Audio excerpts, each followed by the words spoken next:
Tonight in rural Virginia, billionaire Sean Nicholas unlocked the side gate to his estate with a biometric key, expecting silence. A delayed return home. He'd left a merger meeting in flames just hours before, and he hadn't told anyone he was coming back. His shoes echoed down the polished hallway. Everything looked untouched, but from the second-floor landing, a sound broke the calm. Not a cry. More like a breath caught mid-sob. Thin, wet, desperate. Sean froze. "Jake?" he called. No answer. His throat tightened. He moved faster. He checked the nursery. Empty. The twins' bottles sat rinsed in the drying rack. He passed the hallway closet, still half open. Then he pushed the door to the master bedroom. And time stopped. Jake and Josh were bound at the ankles with soft rope, their tiny bodies leaning into a slumped figure, Elizabeth.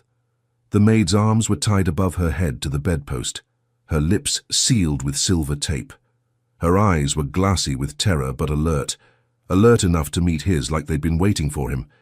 His phone slipped from his palm and hit the carpet with a dead thud. He lunged forward, panic eclipsing thought. He ripped the tape off Jake's ankles first, then Josh's. Their small chests rose and fell fast. Sean's hands shook so violently that when he tore at the restraints on Elizabeth, the edge of the tape cut deep into his skin. "Hold on," he breathed. "I've got you." Elizabeth coughed when the gag came off, eyes wide. She tried to speak, but nothing came, just a croaked exhale and a flicker of something close to shame. Sean looked around. No shattered glass, no broken locks, no alarm blaring.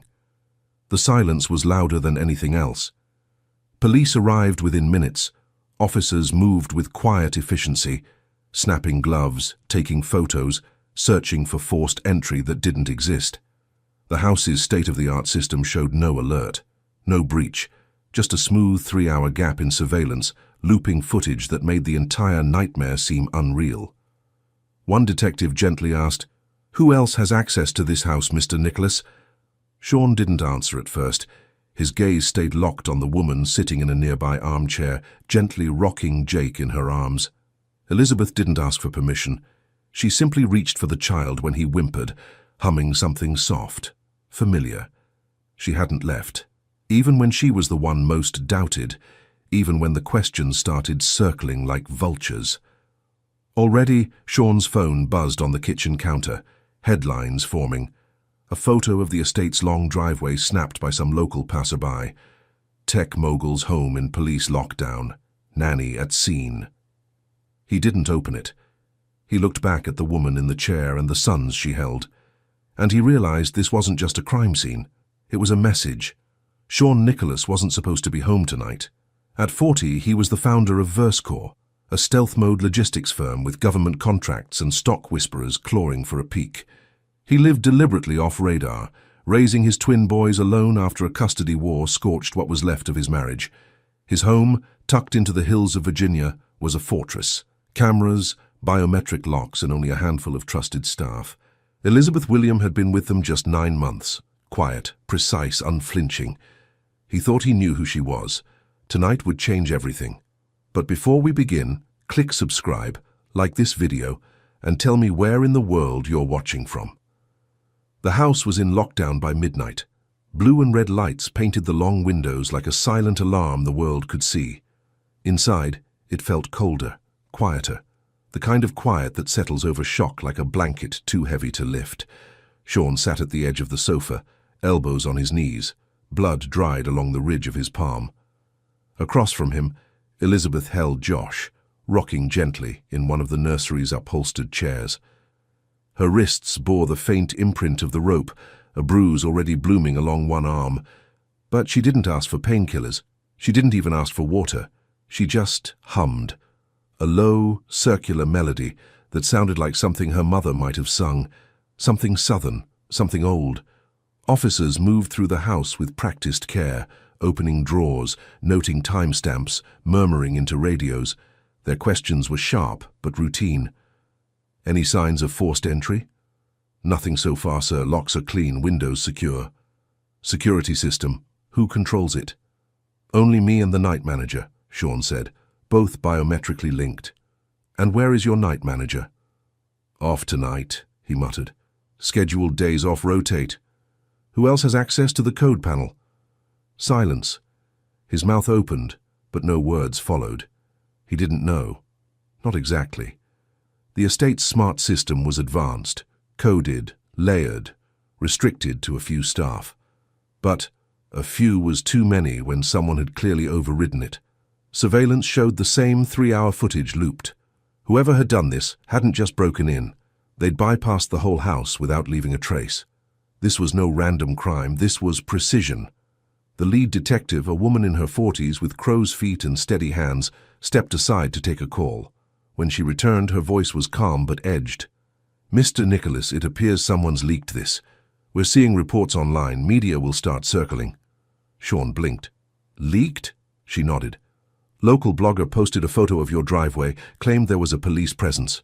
It's already hit national threads." He stood too fast.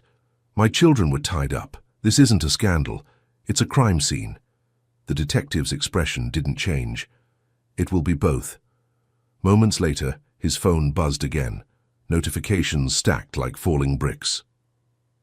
Billionaire break-in. Black nanny found at abduction scene, suspect or savior. Verscore CEO's home breached. Inside job? He turned the screen face down. In the other room, an officer quietly guided Elizabeth into a chair. Another offered her a warm blanket. But the subtext was there, in the way their questions hovered just a little longer around her answers. "What do you remember, Mom?" "I was feeding them lunch. I put them down. Then, nothing. I woke up tired." "Did you recognize any voices, any sounds before?" She shook her head. "I don't remember anything after the bottle warmer beeped. Then, pain, darkness." "Any visitors today?" "No," she said. "Just deliveries." They logged her statement, took photos of her wrists, and handed her a printed document. Temporary release form, pending further investigation. Elizabeth signed without a word. Sean's lawyer, Patrick, arrived in a navy coat and a voice 1 octave too calm. He pulled Sean aside near the study. "You need to get in front of this," he said. "Right now. The optics are dangerous. Black woman, children tied. You silent." "I'm not thinking about optics," Sean snapped. "You should be. Verscore goes public next quarter. We're vulnerable. This can't become a media circus." Sean clenched his jaw. "So what? We fire her? Quiet severance, waiver, NDA. We can protect her and you." "And if she's not guilty?" Patrick shrugged. "It doesn't matter. The court of public opinion has already started the trial." Sean looked back toward the living room. Elizabeth sat with Jake now, the boy curled in her lap, thumb in his mouth. Her posture never wavered. She didn't cry, didn't plead, just held him. Later that night, when the last of the officers left, she stood by the doorway with her coat in her hand. Sean stopped her. "Where are you going?" "I figured you'd want me gone," she said. Her voice was calm, but something in her eyes, exhaustion maybe or pride, held firm. "I don't," he replied. She looked down at the bundle in her arms. Jake whimpered once, and she rocked him instinctively. "They need routine," she whispered. "I can give them that." Sean didn't respond, not with words. He simply stepped aside. She stayed, and in the silence of that cold house, with the headlines outside sharpening their claws, and the walls still echoing with confusion, something unspoken passed between them. Not forgiveness, not yet, but something closer to a beginning.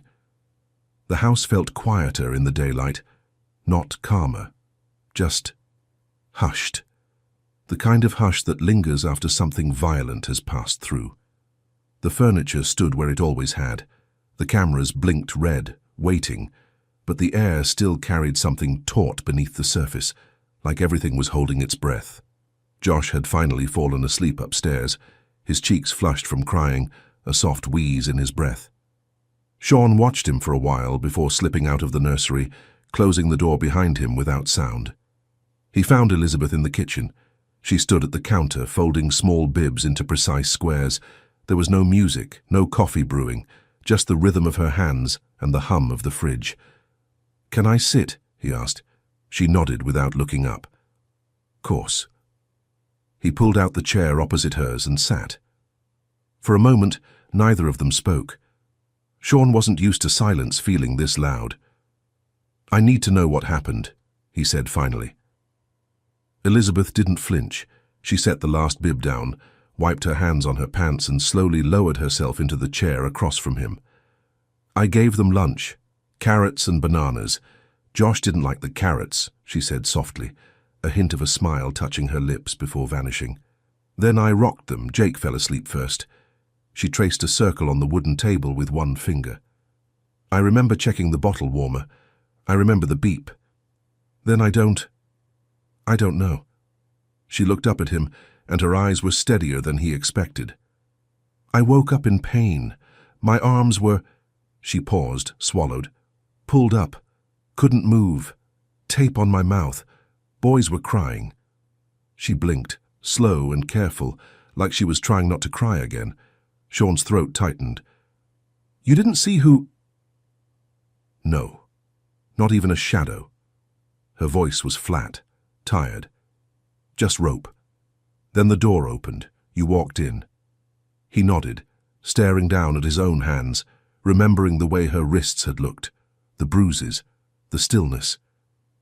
You didn't scream, he murmured. I couldn't. He looked up. You didn't panic. She finally met his gaze, something quiet but fierce in her expression. I didn't have that luxury. Silence fell again. This time it stretched longer. Sean almost stood up, almost let her retreat back into whatever space she kept her thoughts in. But something stopped him. Why are you still here? He asked, softer than before. Elizabeth looked past him toward the window. Afternoon light spilled across the floor in long rectangles. Because those boys need normal, she said. And because I don't run from hard things. He leaned back, watching her, really watching her. You're not just a maid. She gave a dry, tired laugh. No, but that's what I applied for. Another pause. Then she spoke again, this time without being asked. I used to work at a pediatric care center in Chicago, she said. Kids with developmental delays. Some couldn't walk, some couldn't speak. We had this blue room full of pillows and music. It was the only place some of them smiled. Sean listened, still. We lost funding 2 years ago. Some senator rerouted the money, said we were a soft cost. Half the families couldn't afford private care. We all got pink slips. She laced her fingers together, resting them on the table. My brother lived with me. Younger, hot-headed. He had a run-in with the police, a wrong time, wrong place. They said it was a mistake. Her voice didn't break, but something in her hands tensed, like the pain lived there instead. They never even showed me the footage. She took a breath. After he died, I left. I didn't want to march. I didn't want to post hashtags. I just wanted quiet. So I moved here. This job showed up in a staffing app. Said, live in, high security, family needs discretion. Sounded perfect. Sean said nothing. He wasn't sure he had words that wouldn't feel hollow. Elizabeth stood, slowly. She picked up one of the twins' bibs, refolded it, then set it back down. I'm not here to be a hero, she said. I'm not here to be your story. I just want to work. Feed the boys, keep them safe, that's all. Sean's voice was low. I believe you. She nodded once. Good, because I'm not going anywhere. She walked past him then, heading upstairs to check on Josh. Sean sat alone in the kitchen, the scent of apple soap lingering faintly in the air, and realized something simple but sharp. For the first time in a long time, he'd actually listened. Not negotiated, not managed, not controlled, just listened. And he saw her now, not just as the woman folding onesies and checking bottle temperatures, but as someone carrying grief he couldn't name, and a strength he couldn't ignore. The house was still under 24-hour watch, but Sean didn't trust the locks anymore. By late morning, the estate staff had been trimmed to essential personnel only, 2 rotating security agents, and the part-time housekeeper, who didn't speak much English and had been with them since before the twins were born. Elizabeth stayed. That had never been questioned, not anymore. But trust, That was a shifting thing. Sean stood inside his bedroom, staring at the smooth stretch of the wall behind the headboard. From the outside it was seamless, nothing to suggest anything hidden, but if you pressed 3 fingers into the right corner, held for 2 seconds, then slid left, the panel clicked open with a faint pneumatic sigh. He reached inside and pulled the door the rest of the way. The biometric safe stared back at him. Oval-shaped scanner, voice-activated backup, retinal reader, offline now. It should have been impenetrable. Sean touched the scanner. A green ring spun once before the mechanism unlocked with a soft whir. Inside, the folders were still stacked, labels clean, typed, but the weight felt wrong. He pulled them out, flipping through quickly. The final folder, thinner than it should have been, was missing 3 files. Gone. His stomach tightened. This wasn't about the twins. It never was. These weren't random attackers, no signs of ransom, no outside threats. And Elizabeth, if she'd been part of it, why fake being tied up? Why stay after the police left? Why sit in the nursery at night humming lullabies instead of disappearing with stolen secrets? Sean took the remaining documents to his office on the 2nd floor. The security feed still looped the same 3-hour window, camera angles frozen in a distortion of normal. He locked the office door behind him and dialed an encrypted number. Lynx Analytics. This is Nicholas, Priority Trace. I need a full analysis of a breach, internal override, physical and digital. How recent? Less than 48 hours. Source? My house. A pause. We'll assemble a team. Expect preliminary findings within 6 hours. Sean hung up, then leaned back in his chair, pressing his palms to his eyes. The missing files were part of a classified brief tied to a federal tech contract, one that, if leaked, could trigger congressional hearings, cancel deals and shift stock by billions. It wasn't public yet. Not even his board knew the full scope. Only a few names did. He looked at the list again. His legal team, the interim CTO, 1 financial officer, and a security administrator named Brandon Kell, who had helped install the estate's new system 6 months earlier. Brandon had been hired through a boutique cybersecurity firm. Personal recommendation. His name hadn't raised any flags, until now. Sean stood and walked to the nursery. The door was cracked open. Inside, Elizabeth was sitting cross-legged on the floor, Jake snuggled against her chest, eyes drifting closed. Josh was beside her, one chubby fist curled around her sleeve like he wouldn't let her go. She didn't see Sean watching. Her face was soft, tired, but present. Her free hand gently patted Jake's back in an unconscious rhythm. He felt something twist in his chest. Outside these walls, Elizabeth's name was still circling headlines. Every news aggregator had picked it up. Phrases like "found at the scene" and "unconfirmed role in incident" had painted her in shadow without saying anything outright. Inside the house, she moved like a lighthouse, calm, necessary, unwavering, and still. A sliver of doubt remained, not about her guilt, about how easily he had considered it. He closed the door without making a sound. 6 hours later, Lynx called back. The override had come from inside the estate's admin panel, logged through a secondary access code written directly into the system, a back door, one not authorized or documented. It was installed with your last security upgrade, the analyst explained, 2 months ago. Who authorized that build? The line crackled.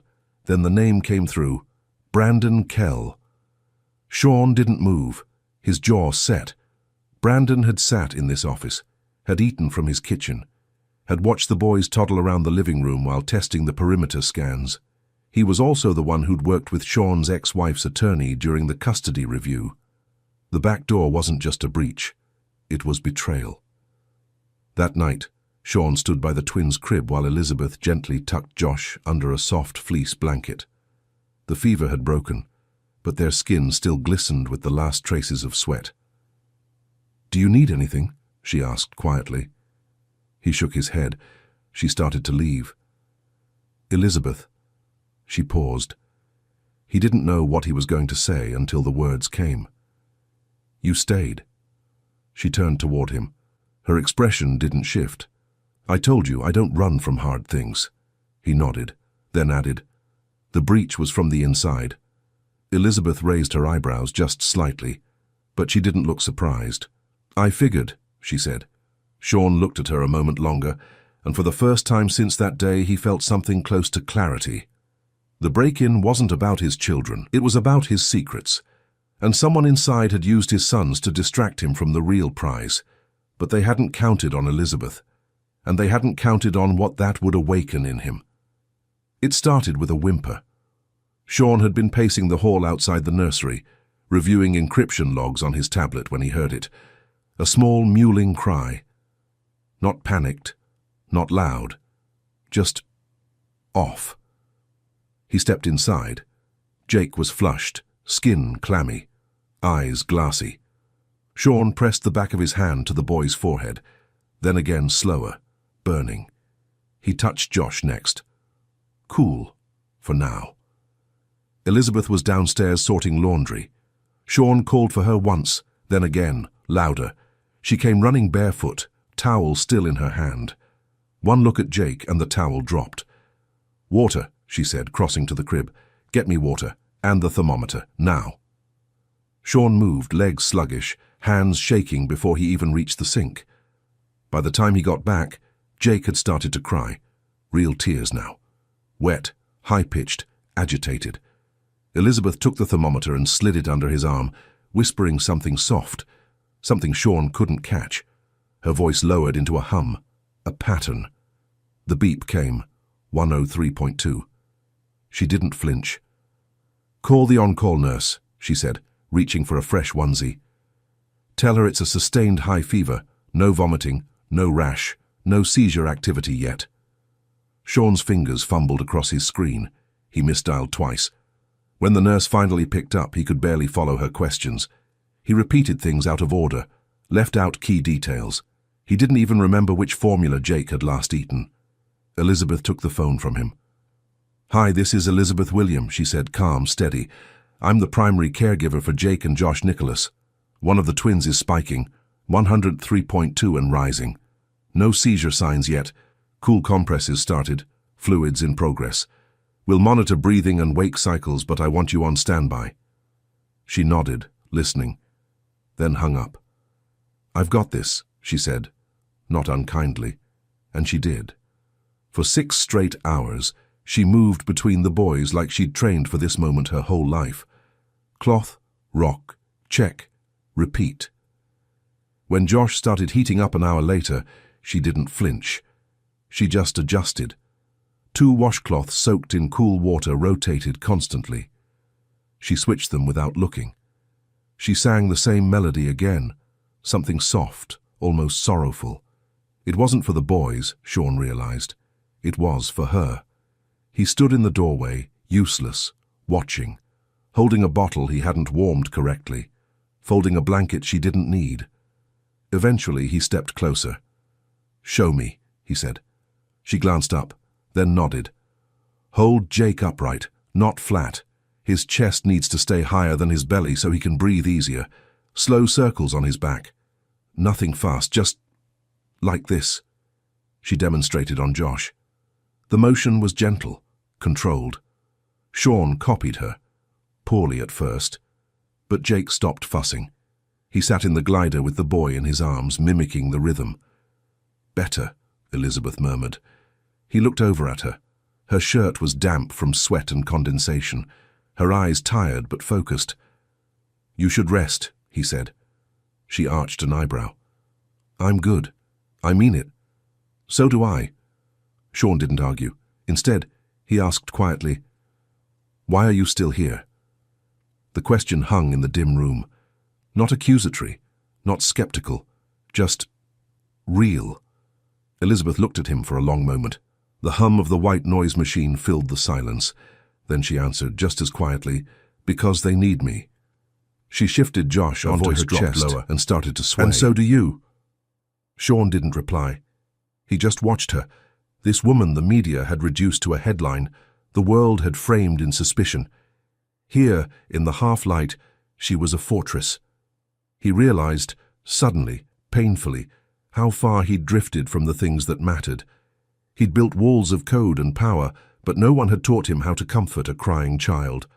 Elizabeth had, not with degrees, not with titles, with presence, with steadiness, with something closer to love.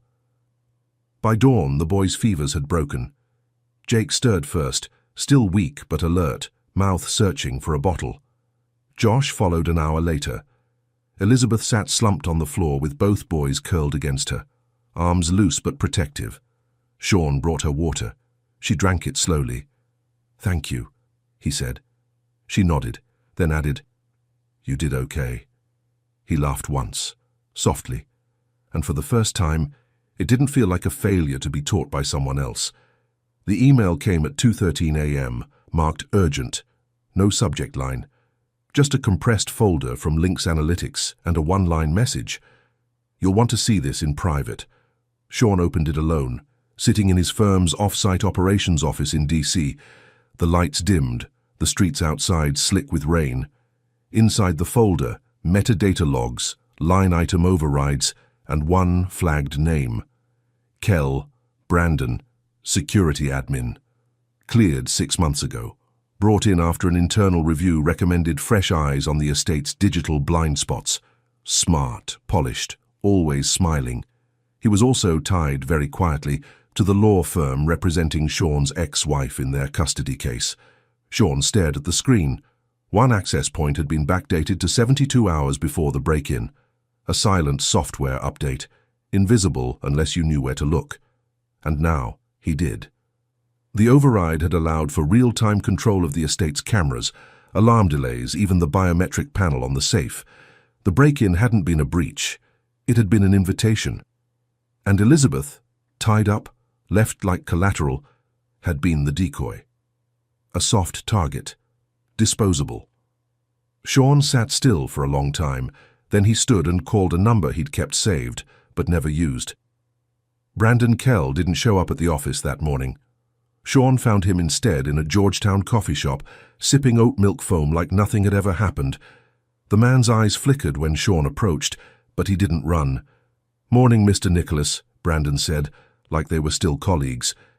"Didn't expect to see you out here." Sean didn't sit. "You used my house like a pawn shop," he said flatly. "You sold access. My sons were used as props, and you left a woman tied to a bed just to make it believable." Brandon sipped his drink. "I didn't tie anyone up." "But you opened the door for someone who did." The man didn't blink. "I did what I was paid to do," he said. "I don't write the playbook." Sean leaned in slightly. Not a threat, not even a whisper of violence, just presence. "Who paid you?" Brandon shrugged. "Doesn't matter now, you found out. Congrats." Sean stared at him. Then, "My ex-wife?" Brandon's silence was confirmation enough. "She needed leverage," he said after a beat. "Custody cases are brutal. She knew you'd go nuclear if your image got touched. If the story hit the press just right, black nanny, missing files, tied children, it would snowball. You'd settle. You'd go quiet. She'd win." He looked up. She almost did. Sean said nothing. Brandon leaned back, arrogant. "Look, everyone has a price." Sean didn't speak, didn't flinch, didn't reach for his phone. He just turned and walked away. His silence was louder than anything else. Back at the estate, dusk settled like a bruise along the horizon. The boys had been given their baths. The monitors buzzed faintly in the hallway. Sean stood outside the nursery door. Inside, Elizabeth sat in the rocker with Josh curled against her chest, eyes closed, breath even. She ran a slow hand over his back in circles. The same lullaby, the same rhythm, the same steadiness. Nothing performative, nothing for show. Just love. Undemanding, unspoken love. Sean felt something twist in him. Not rage, not victory. Shame. Not for what had happened, but for how quickly he'd considered her guilty. How reflexively he'd wondered if she'd had a part in it. He thought of Brandon's smirk. Everyone has a price. But Elizabeth had stayed. Not for money, not for headlines, not for forgiveness. She stayed because the boys needed her. And, he was starting to realize, so did he. Elizabeth looked up as he stepped into the doorway. "You're back," she said softly. Sean nodded. She didn't ask what he found. She didn't need to. He crossed the room and sat on the floor beside her chair, knees pulled up. Just quiet. Just present. Josh stirred, pressing closer to her chest. Sean reached out, tentative, and let his hand rest over the boy's back, overlapping hers. Elizabeth didn't pull away. They sat like that a long time. A man, a woman, and a child, wrapped in a silence not of fear, but of rebuilding. One beat at a time. The ballroom was flooded with lights. Rows of cameras blinked like watchful eyes. A sea of polished suits and sleek screens waited to devour every word. It was supposed to be a launch. VerseCore's next-generation AI logistics line was scheduled to debut in front of investors, tech giants, and federal contractors. Sean was meant to walk out with coded buzzwords, dazzle them with innovation, let the market drink it in. Instead, he stood behind the podium in a black suit with no tie, throat dry, hands unclenched. There was no pitch deck on the screen, just silence. He looked out over the crowd, then into the nearest camera. "My name is Sean Nicholas," he began, "and I was supposed to tell you about software tonight." A pause. But that's not the story anymore. The room didn't stir. Not yet.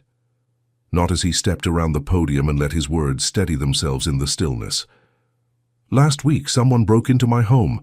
They bypassed a security system I helped design, one I trusted to protect what mattered most.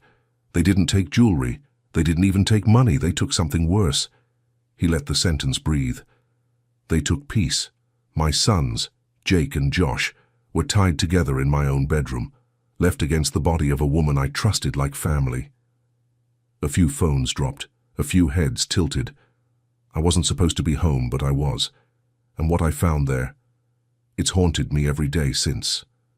The screen behind him shifted, not to diagrams or blueprints, but a simple date, Tuesday, 2:06 p.m. Breach window begins. He continued. "I hired a man last year, Brandon Kell. Some of you might know him. Referred through a legal channel connected to my ex-wife's firm. He installed a back door into my home systems, sold access, enabled a leak of highly sensitive merger documents hidden in a biometric safe." There was a rustle, tension now. This wasn't just espionage. It wasn't just theft. It was a manipulation designed to destroy my credibility, my family, and to frame an innocent woman as a scapegoat. The screen changed again. A single line. Elizabeth William, caregiver, target, survivor. "She didn't ask for this," Sean said, voice tighter now. "She didn't have an alibi because she was the victim. She didn't defend herself online because she was too busy calming my sons. She didn't go on the news. She just stayed." He scanned the crowd again. She didn't need proof to stay, just love. And for the first time since he'd started, Sean's voice cracked. He cleared his throat. "I owe her more than protection. I owe her the truth.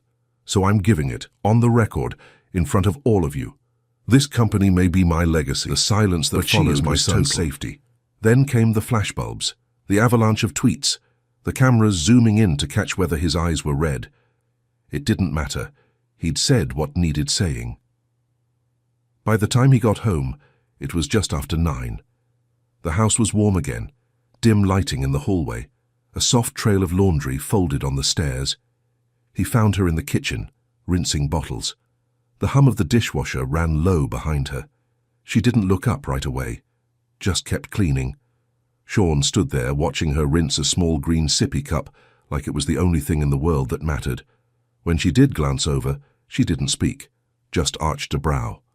"I didn't use your name," Sean said quietly. "I didn't want them coming for you." Elizabeth turned off the faucet. "You still told the truth," she said. "I did." He took a step closer. "You didn't ask for any of this." "No," she agreed, drying the cup with a dish towel. "But I won't walk away." Sean swallowed. There were still headlines outside. Still people dissecting her photo, her history, her silence. But in here, in this kitchen, with a magnet on the fridge and one cup in her hand, none of that reached her. "You'll be dragged into this," he said. "Again." She met his gaze.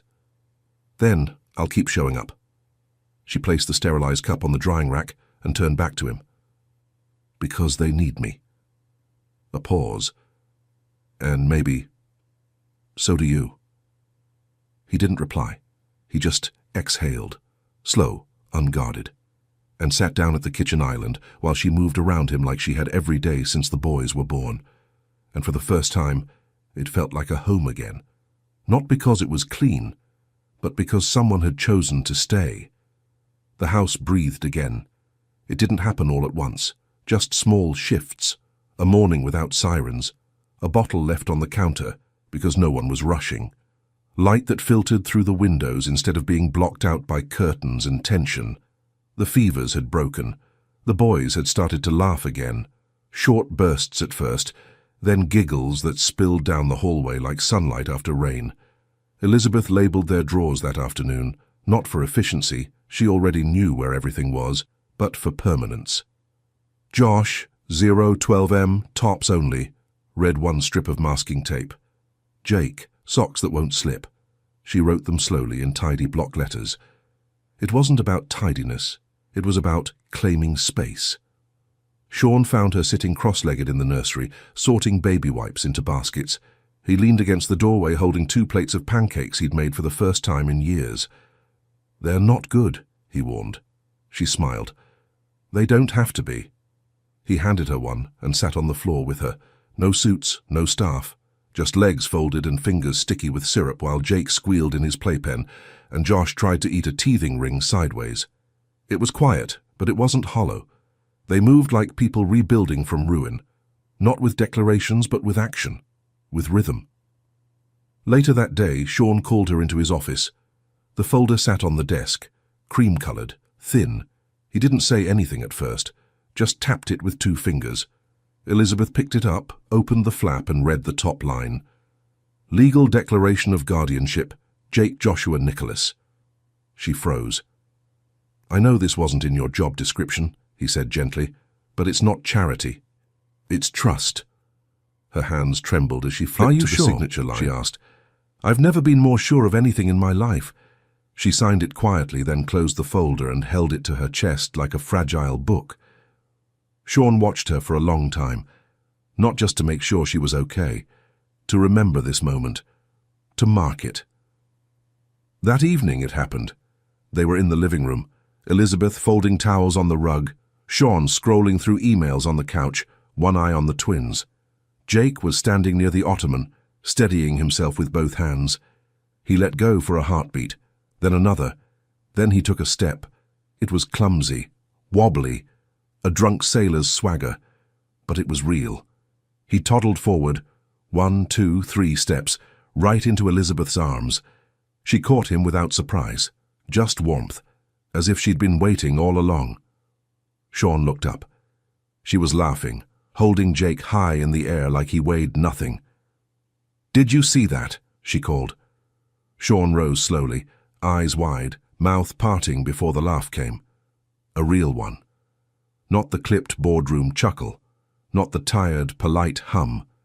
A full, unfiltered sound that cracked open something he hadn't touched in years. Elizabeth looked over her shoulder, still smiling, still holding Jake. He walked toward her. Thank you, he said. Simple, honest. For what? For staying.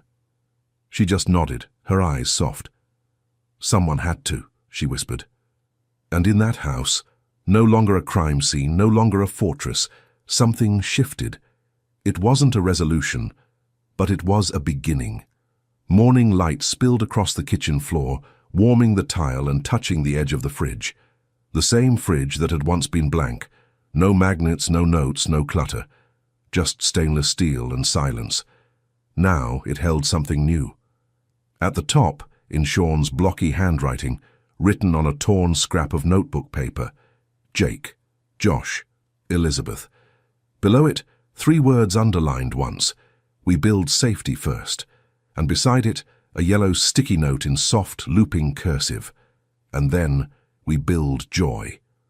The notes weren't part of any grand ceremony, no speech, no announcement. They just appeared one morning, and no one took them down. Elizabeth stood by the stove, humming while flipping tiny pancakes with blueberries pressed into the batter. Josh sat in his high chair, chewing on a corner of his bib, while Jake banged a plastic spoon against the tray like he was leading a parade. Sean entered barefoot, still half asleep, his t-shirt rumpled. He passed behind her and kissed the top of Jake's head, then poured himself coffee with one hand, yawning with the other. The estate, once a showroom of sharp corners and expensive silence, now hummed softly with life. There were fingerprints on the windows, blocks scattered on the hallway rug. One of the potted plants had been relocated to the patio after Jake tried to eat a leaf, and nobody cared. Elizabeth sang quietly while folding laundry on the sofa. Sean started taking slow morning walks through the garden with the twins strapped into a double stroller, pointing out birds he couldn't name. The city outside, the IPO deadlines, the board whispers, the press cycles, began to blur into background noise. Inside, they had a new rhythm. One built not on fear, but on choice. One afternoon, Elizabeth found a folder slipped between the mail. It was from Sean's lawyer, already notarized. The guardianship documents were finalized. Her name, Elizabeth William, typed in bold. Legal co-parent in the event of emergency. She didn't cry when she saw it. She just exhaled like she'd been holding her breath for a long, long time. Later that night, Sean cooked dinner. Badly. The rice was overcooked, the chicken a little dry. But he set the table, poured glasses of water, and called everyone to sit. Jake and Josh sat on either side of Elizabeth. Sean sat across, watching them all. "This feels good," he said. "It is good," almost surprised, she replied. They ate without rush. No one checked a phone. No one filled the silence just to fill it. After dinner, Elizabeth wrote a new sticky note and placed it under the first. "We build slowly. We build strong." It stayed on the fridge. They added to it over time. A small magnet shaped like a giraffe. A crayon scribble labeled Josh in toddler handwriting. A picture of the three of them at the park. Sean squinting in the sun. Elizabeth mid-laugh. Both boys in matching bucket hats. One morning, Sean opened the fridge to grab juice and saw a new addition. Another sticky note, this one faintly creased but deliberate. This wasn't the plan. But maybe it's the point. He stood there for a long time, holding the carton. Outside, the boys were laughing in the living room, chasing a ball across the floor, while Elizabeth called out, "Not near the table, Jake!" And he smiled. Not a CEO's smile. Not a calculated PR grin, just real. Because this wasn't survival anymore. It wasn't crisis, or scandal, or cleanup. This was family, quiet, steady, chosen, built not with declarations, but with pancakes, with baby wipes, with sitting beside someone while they folded towels and letting that be enough. It wasn't the legacy Sean had planned. It was the one that found him anyway, and he wasn't letting go. "Mr. Smith, I'm sorry. There's nothing more we can do. You have about a week." Trevor Smith's twin sons were dying, 7 years old, 1 week left. The doctor sent them home. 3 days later, Trevor walked into his living room and froze. His sons were laughing. They hadn't laughed in 4 months. And sitting with them on the floor, folding colored paper, was a woman he barely knew. What he saw next broke him, and then healed him. The drive home from the hospital felt like a funeral. Trevor didn't speak. His mother sat beside him in silence. In the back seat, Lucas and Eric stared out the window, too weak to ask questions anymore. At home, everything had changed.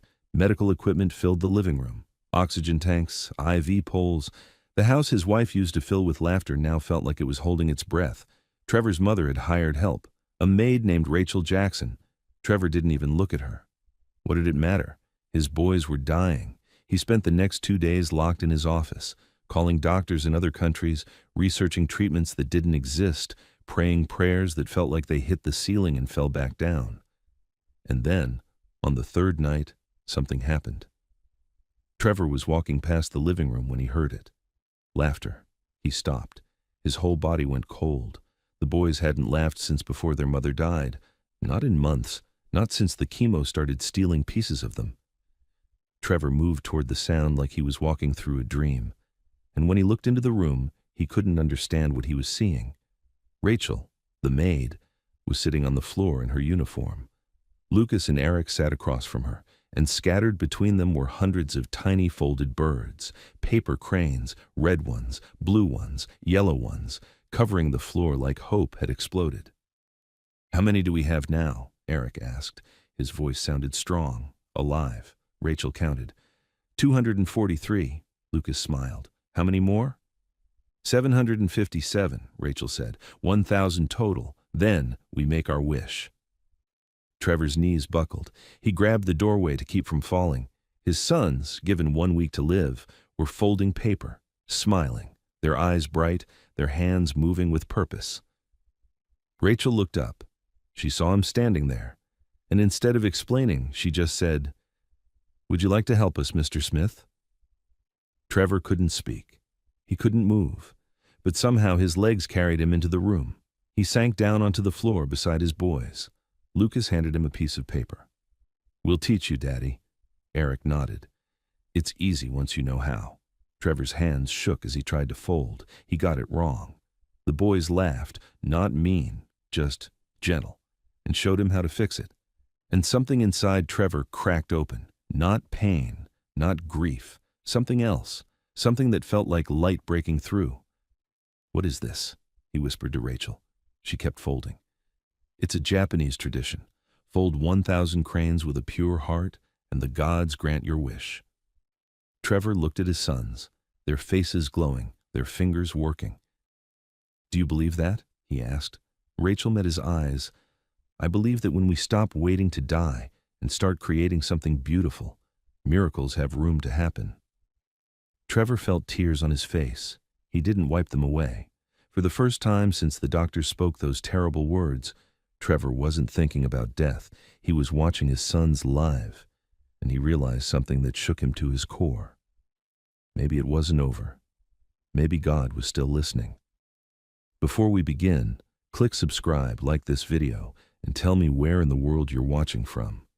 Because I believe some of you watching right now are in your darkest hour, and you need to know, God doesn't always answer the way we expect, but He always answers. Stay with me.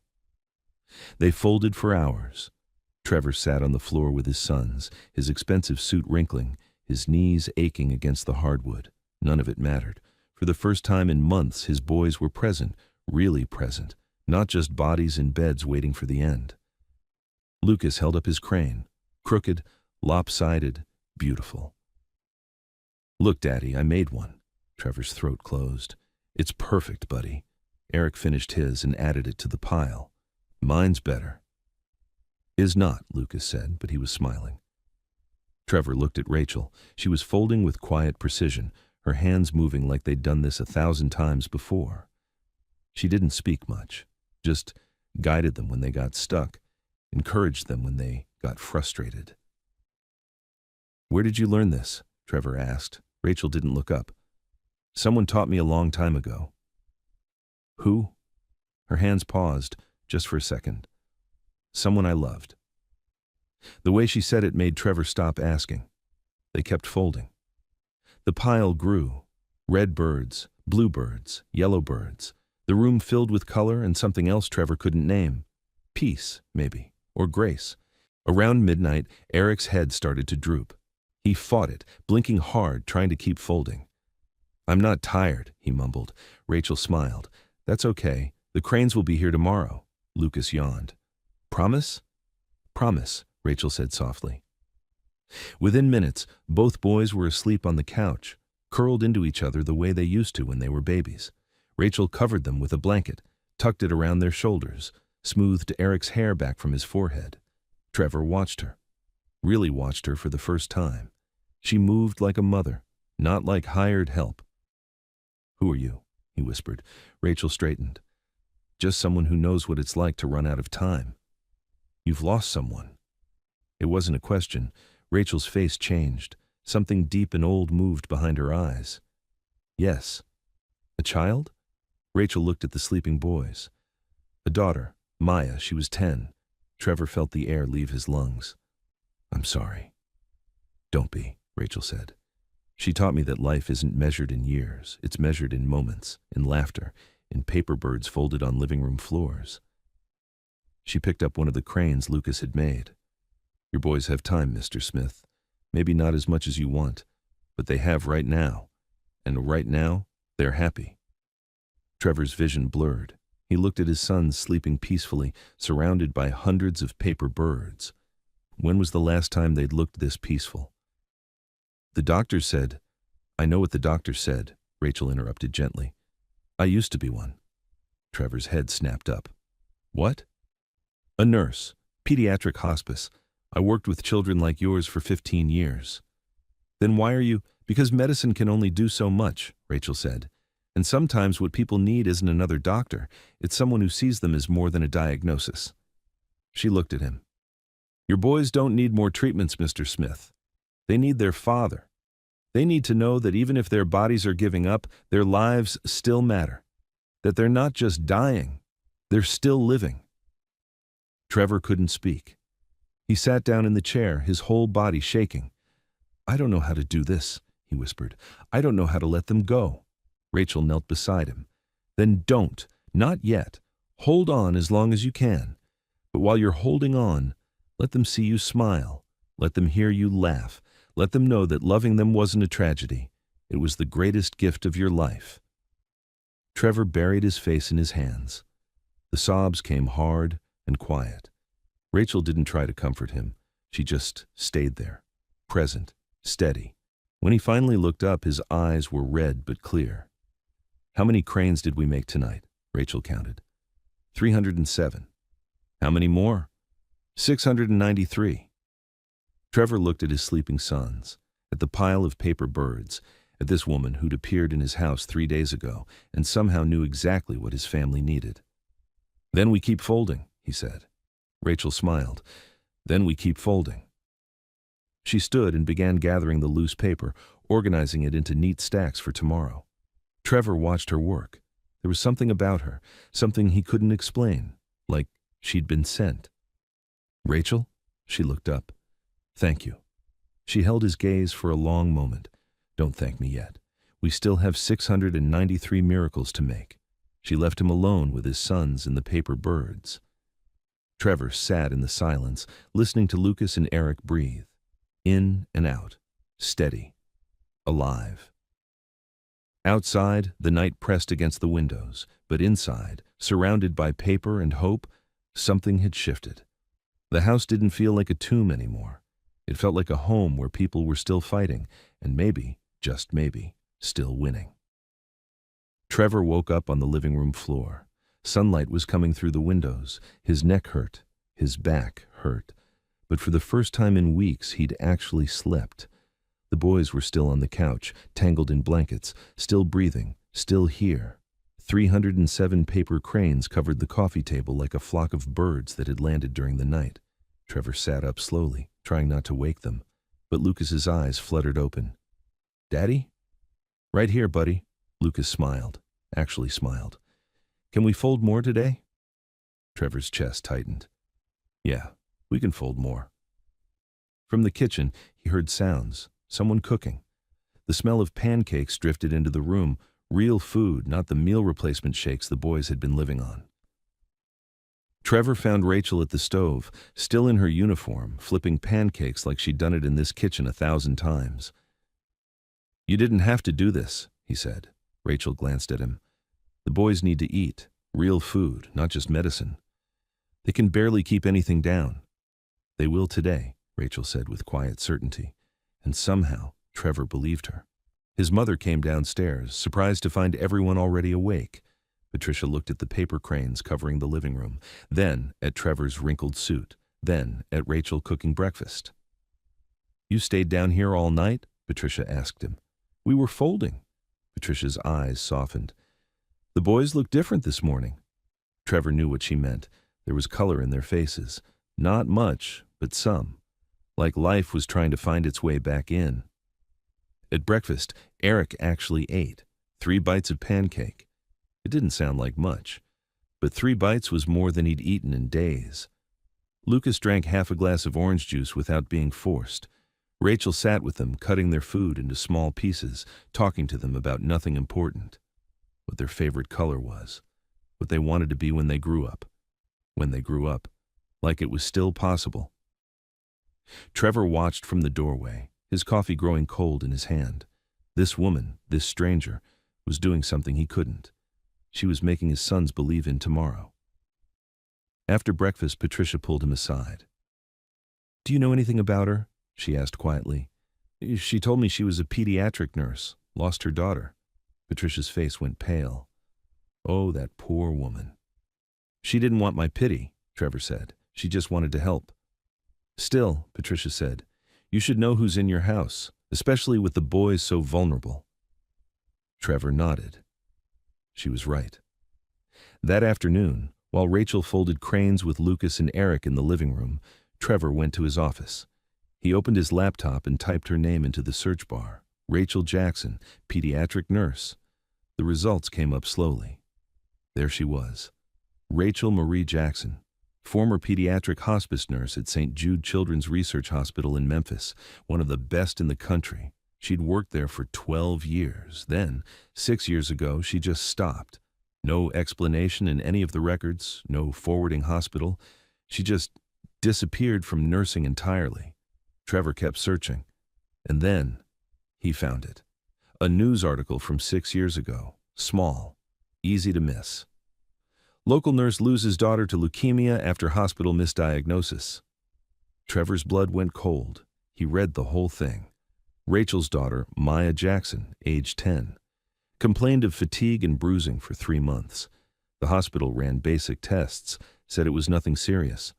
By the time they caught it, the leukemia was stage 4. She died 6 weeks after diagnosis. Medical malpractice suit settled for $3.2 million. Trevor sat back in his chair, his hands shaking. Rachel had walked the same hell he was walking now, except she'd walked it alone. While working as a nurse, taking care of other people's dying children, missing the signs in her own daughter because she trusted the doctors, because she was too busy saving everyone else, and now she was here, in his house, folding paper cranes with his dying sons. Why? Trevor closed the laptop, went back downstairs. In the living room, the pile of cranes had grown. Rachel was teaching Eric a new fold. Lucas was stringing finished cranes onto fishing line, making them into garlands. "How many now?" Trevor asked. Rachel looked up. 418. 582 to go, Lucas said proudly. Eric held up his crane. "This one's for Mom." Trevor's throat closed. She would have loved it. Rachel's eyes met his across the room. She knew. Somehow she knew he'd looked her up. But she didn't say anything, just kept folding. And Trevor realized something. She wasn't here by accident. She'd come here on purpose. To finish something she couldn't finish 6 years ago. Day 4. Trevor woke up before sunrise. The boys were already awake. He could hear their voices from downstairs, quiet, but awake. When he came down, they were already folding. Rachel sat between them, her hair still damp from a shower, teaching them a new technique. "You're up early," Trevor said. Lucas looked up. "We want to finish before—" He stopped. Didn't finish the sentence. "Before the week runs out." Nobody said it. But everyone knew. They folded through breakfast, through lunch. The pile grew and grew. Rachel strung them up on fishing line, hanging them from the ceiling like curtains. The living room started to look like something out of a dream. Hundreds of paper birds floating overhead, turning slowly in the air. Eric reached for another piece of paper and stopped. His hand was shaking. "You okay, buddy?" Trevor asked. Eric nodded, but his face was pale, sweating. Rachel put her hand on his forehead. "You're warm." "I'm fine," Eric said, but his voice was weak. Trevor's heart started racing. "How warm?" Rachel didn't answer. She just looked at him, and he knew. The home nurse, Carla, came by an hour later for the daily check. She took Eric's temperature, checked his blood pressure, listened to his heart. "His fever's up," she said quietly. 101.3. Trevor felt the room tilt. "What does that mean?" Carla hesitated. "Could be nothing. Could be an infection. With his immune system this weak," she didn't finish. "Should we take him to the hospital?" Patricia asked. "No," Eric said suddenly. His voice was small but firm. "I don't want to go back there." "Eric, please, Dad." his eyes filled with tears. I just want to stay home. I want to fold. Trevor looked at Rachel. She was watching Eric with an expression he couldn't read. It's his choice, Rachel said softly. He's 7 years old. He knows what he wants, Rachel said, and what he doesn't want is to die in a hospital bed surrounded by machines. The words hit Trevor like a fist. Carla packed up her things. I'll come back tonight. If his fever goes higher, you call me, understand? Trevor nodded. After she left, Eric lay down on the couch. Lucas curled up beside him, holding his brother's hand. We're not done yet, Lucas whispered. We still have more to make. I know, Eric said. I'm just resting. Rachel covered them with a blanket. Then she kept folding, one crane after another, placing each one gently on the coffee table. Trevor sat across from her, his hands useless in his lap. What if he doesn't make it? Trevor whispered. Rachel's hands didn't stop moving. Then he'll go surrounded by something beautiful, something he made, something that reminded him life is more than sickness. That's not enough. Maybe not, Rachel said, but it's more than most people get. Trevor watched her fold, precise, steady, like she was praying with her hands. Why are you really here? He asked. Rachel looked up. I told you I lost my daughter. You could help any family. Why mine? Rachel set down the crane she was working on. Because when Maya was dying, I wasn't there. I was at work, taking care of other people's children while mine was alone in a hospital bed. Her voice cracked. She died believing I chose them over her. Rachel, I can't bring her back, Rachel said, but maybe I can make sure your boys don't die feeling invisible, that they spend their last days knowing they matter, that someone sees them. Trevor's vision blurred. They sat in silence. The only sound was paper folding and the boys breathing on the couch. Hours passed, the sun moved across the sky, and then, just before dinner, Eric stirred. I'm hungry, he said. Patricia nearly dropped the dish she was holding. What? I'm hungry, Eric repeated. Trevor knelt beside the couch, touched his forehead. Still warm, but not worse. Rachel brought him soup. Eric ate 4 spoonfuls, then 6. Then he asked for more. Lucas sat up, grinning. You're eating. I know, Eric said, like it was the most normal thing in the world. Carla came back that evening, took his temperature again, 100.1. She stared at the thermometer, took it again, still 100.1. It went down, she said slowly. That's not... Trevor's hands were shaking. What does that mean? I don't know, Carla admitted. But this is good. This is really good. After she left, Trevor found Rachel standing by the window, looking out at the dark yard. You knew, he said. Rachel didn't turn around. No, I hoped. What's the difference? She finally looked at him. Hope costs everything, and it doesn't promise anything back. But it's the only thing that keeps us human when everything else fails. Trevor stood beside her. Outside, the trees swayed in the wind. Inside, his sons were alive, folding, fighting. How many cranes now? He asked.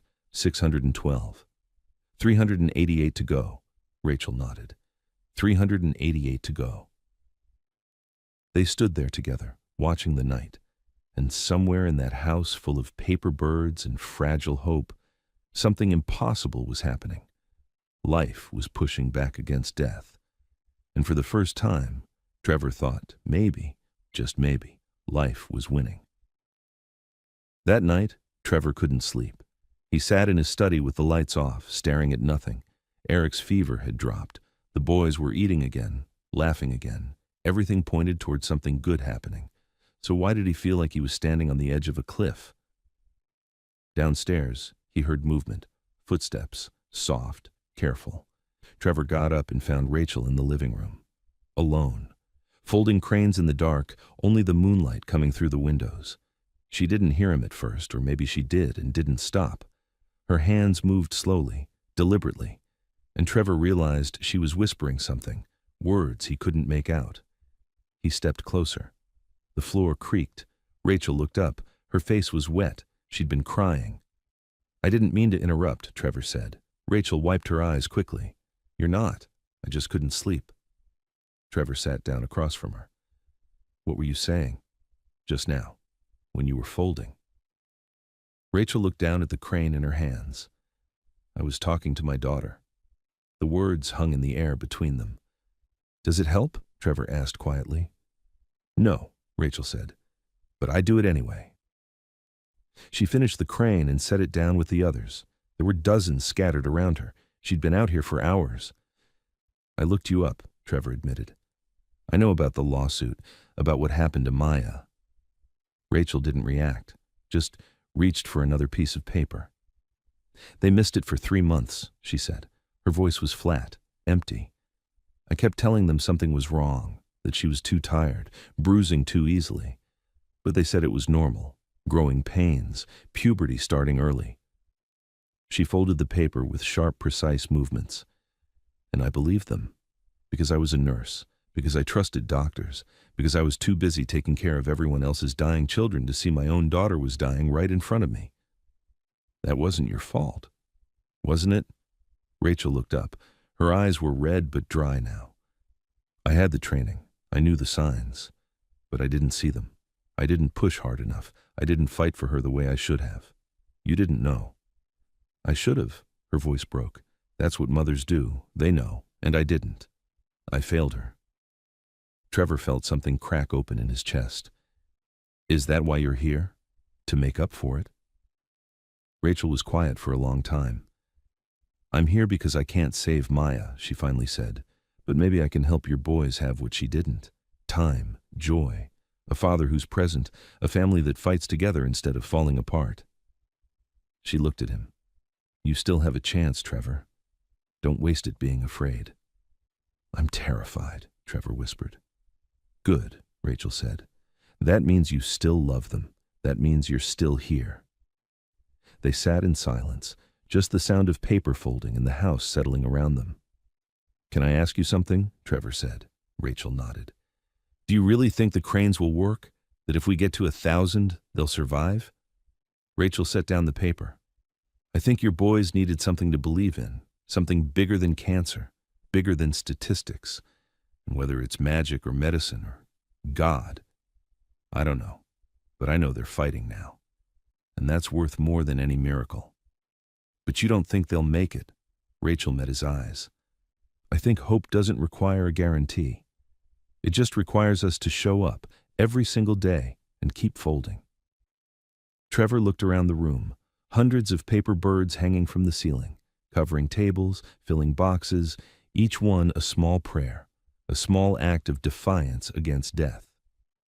How many now? He asked. 703. 297 to go. Rachel picked up another piece of paper. 297 to go. Trevor reached for paper too, and they folded together in the dark, not speaking, just creating, just hoping. Upstairs, Lucas woke up. He looked over at Eric's bed.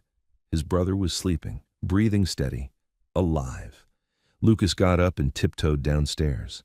He found his father and Rachel sitting in the living room, folding by moonlight. Can I help? He whispered. Trevor's throat tightened. Come here, buddy. Lucas climbed into his father's lap. Trevor handed him a piece of paper, and the three of them folded in silence, a family stitched together by paper and hope and the refusal to surrender. Outside, the night stretched on, but inside, surrounded by birds that would never fly but somehow still carried prayers, something was taking root. Not certainty, not promises, just the quiet, stubborn belief that tomorrow might still come, and that maybe, just maybe, love was enough to make it worth fighting for. Day 5. Trevor woke up to the sound of his sons arguing, actually arguing. That one's mine, Lucas said. No, I made the blue ones. You made the red ones. You're wrong. Trevor sat up on the couch where he'd fallen asleep again. The boys were at the coffee table, sorting through cranes. Their faces had color, real color, not the gray pale they'd been for months. Rachel stood in the kitchen doorway, watching them with a small smile. They've been at it for 10 minutes, she said quietly. They're fighting, Trevor said. They're alive, Rachel corrected, and Trevor realized she was right. Fighting meant caring, meant energy, meant their bodies had enough strength left to argue about paper birds. Patricia came downstairs and stopped in her tracks. Eric's out of bed." "I know," Trevor said. His voice sounded strange even to himself. Carla arrived for the morning check. She took vitals on both boys, checked their charts, took blood samples to send to the lab. She didn't say anything at first, just kept rechecking the numbers. "What?" Trevor asked. His heart was pounding. Carla looked up. "Their oxygen levels are higher. Heart rates are stronger. Eric's white blood cell count is—" She trailed off. "I need to run this again." "Is that bad?" Lucas asked. "No, sweetheart," Carla said. "It's good. It's really good." She left with the blood samples, promising to call as soon as the lab confirmed the results. After she was gone, the house felt different, lighter somehow. Rachel made lunch. The boys ate. Actually ate. Eric finished a whole sandwich. Lucas drank an entire glass of milk. Trevor watched from the doorway, unable to move, unable to process what he was seeing. His sons were getting better. It shouldn't be possible. The doctors had been clear. Stage 4, leukemia. Bodies shutting down. 1 week. But here they were, 5 days later, eating, laughing, living. That afternoon, Trevor found Rachel outside on the back patio. She was standing at the railing, looking out at the yard where snow was starting to melt. "The doctor called," Trevor said. "Blood work came back. The leukemic cells are decreasing." Rachel didn't turn around. "I heard." "Rachel, they're getting better." "I know." "How?" Trevor moved beside her. "How's this possible?" Rachel was quiet for a long moment. "I don't know if it is," she finally said. "This could be temporary. A rally before the end. It happens sometimes. The body gathers strength one last time before—" "Don't," Trevor said. "Don't say that." "I have to," Rachel said, "because hope without truth is just cruelty. Your boys are doing better today, but tomorrow could be different, next week could be different. And if you let yourself believe this is over, if you stop being present because you think they're saved, you'll miss whatever time you actually have." Trevor felt anger rise in his chest. "So what? We just keep pretending they're dying even when they're clearly improving." "No," Rachel said. "You keep loving them like every day matters, because it does. Whether they have a week or a year or 50 years, every single day matters." Trevor leaned against the railing. His hands were shaking. "I don't know how to do this," he whispered. "I don't know how to hope and grieve at the same time." Rachel finally looked at him. "You do it by folding, Trevor, one crane at a time. You do it by sitting on the floor with your sons, by laughing when they laugh, by being their father instead of their savior." "I want to save them." "I know," Rachel said softly, "but maybe that's not your job. Maybe your job is just to love them, and let God handle the rest." The word hung between them. God. Trevor hadn't thought about God in months, not since his wife died, not since the diagnosis. He'd been too angry, too betrayed. "I don't know if I believe anymore," he admitted. Rachel looked back at the yard. "Belief isn't a feeling, Trevor. It's a choice. Every morning you choose to get up, to fold, to stay present, to love anyway." She paused. "That's faith, not certainty, not proof. Just the choice to keep going even when you don't know how it ends." Trevor felt something break inside him, not painfully, more like ice cracking in spring. "You did this," he said. "Whatever's happening, you did this." Rachel shook her head. "I folded paper. Your boys did the rest." "It's more than paper." "Maybe," Rachel said, "or maybe it's exactly what it looks like. A father and his sons making something beautiful while they still can." "Inside," Lucas called out. "Dad, we finished another 20. Trevor looked through the window. His sons at the table, folding, smiling, alive. He turned back to Rachel. "How many now?" 816. 184 to go, Rachel nodded. "We're close." Trevor took a breath. "What happens when we reach 1,000? Rachel met his eyes. "I don't know, but we'll find out together." They went back inside, back to the boys, back to the folding, and Trevor realized something that shook him. He wasn't folding to save his sons anymore. He was folding because this, right here, right now, was life. And whether they had days or decades, this moment was enough. Day 6. The house felt different that morning, something in the air, something Trevor couldn't name. The boys woke up excited. They wanted to finish, to get to 1,000. How many left? Eric asked at breakfast. Rachel counted the cranes hanging from the ceiling. 134, Lucas grinned. We can do that today. We can try, Rachel said, but her voice was careful, measured. Trevor noticed. What's wrong? Nothing, Rachel said, but she was watching Eric closely. They folded through the morning. The pile grew. 120 cranes left, then 100, then 90. Eric was sweating. Trevor saw it first, beads forming on his forehead, his hands shaking slightly as he folded. Eric, you okay, buddy? I'm fine, Eric said, but his voice was thin. Rachel put down her crane. Eric, look at me. He looked up.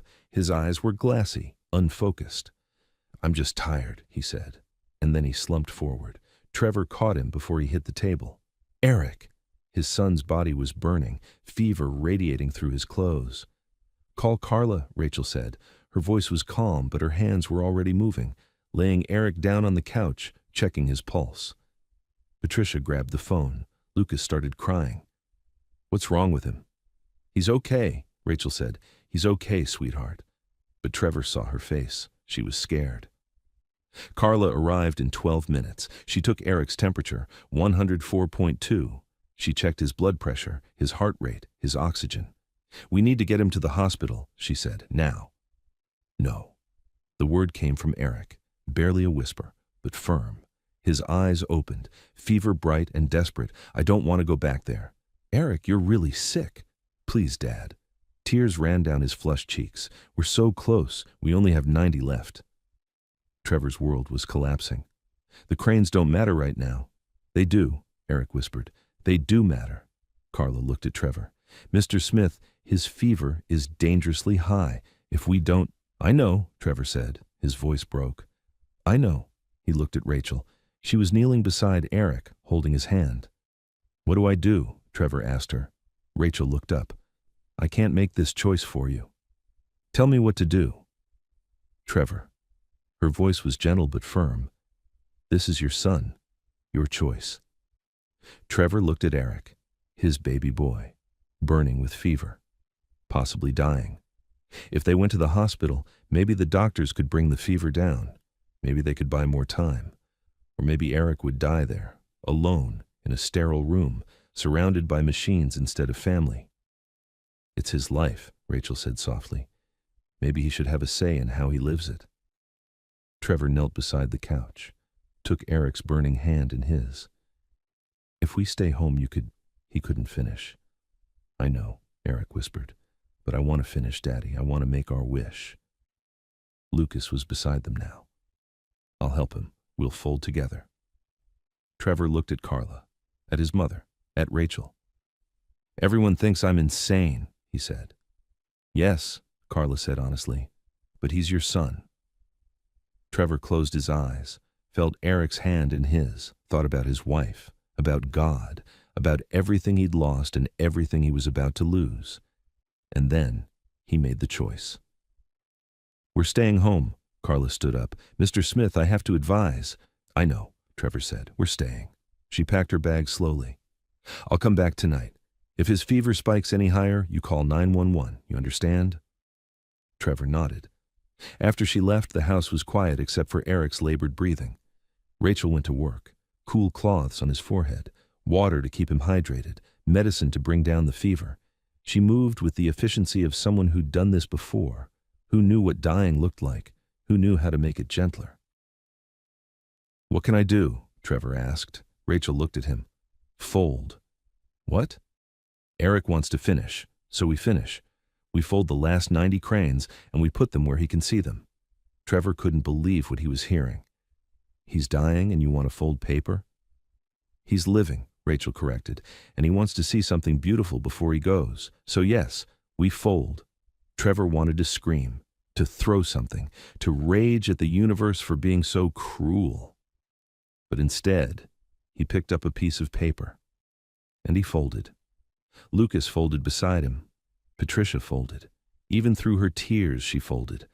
And Rachel stayed with Eric, keeping him cool, keeping him comfortable, whispering things Trevor couldn't hear. The afternoon stretched like torture. Eric drifted in and out, sometimes conscious, sometimes not. But every time he woke up, Rachel showed him a new crane, placed it on his chest, told him how many were left. 85, she'd say. You're almost there. And Eric would smile. Barely. But smile. The sun moved across the sky. 70 cranes left, then 60, then 50. Eric's fever held at 104, didn't rise, but didn't fall. Trevor prayed. Actually prayed. For the first time in 2 years. Please, please don't take him. Not like this. Not now. Evening came. Carla returned, took Eric's temperature again, 103.8. She blinked. Took it again. 103.8. It dropped, she whispered. Just a little, but it dropped. Trevor's hands shook so badly he couldn't hold the paper anymore. Eric opened his eyes. How many left? Rachel counted. 27. Eric tried to sit up. Can you help me?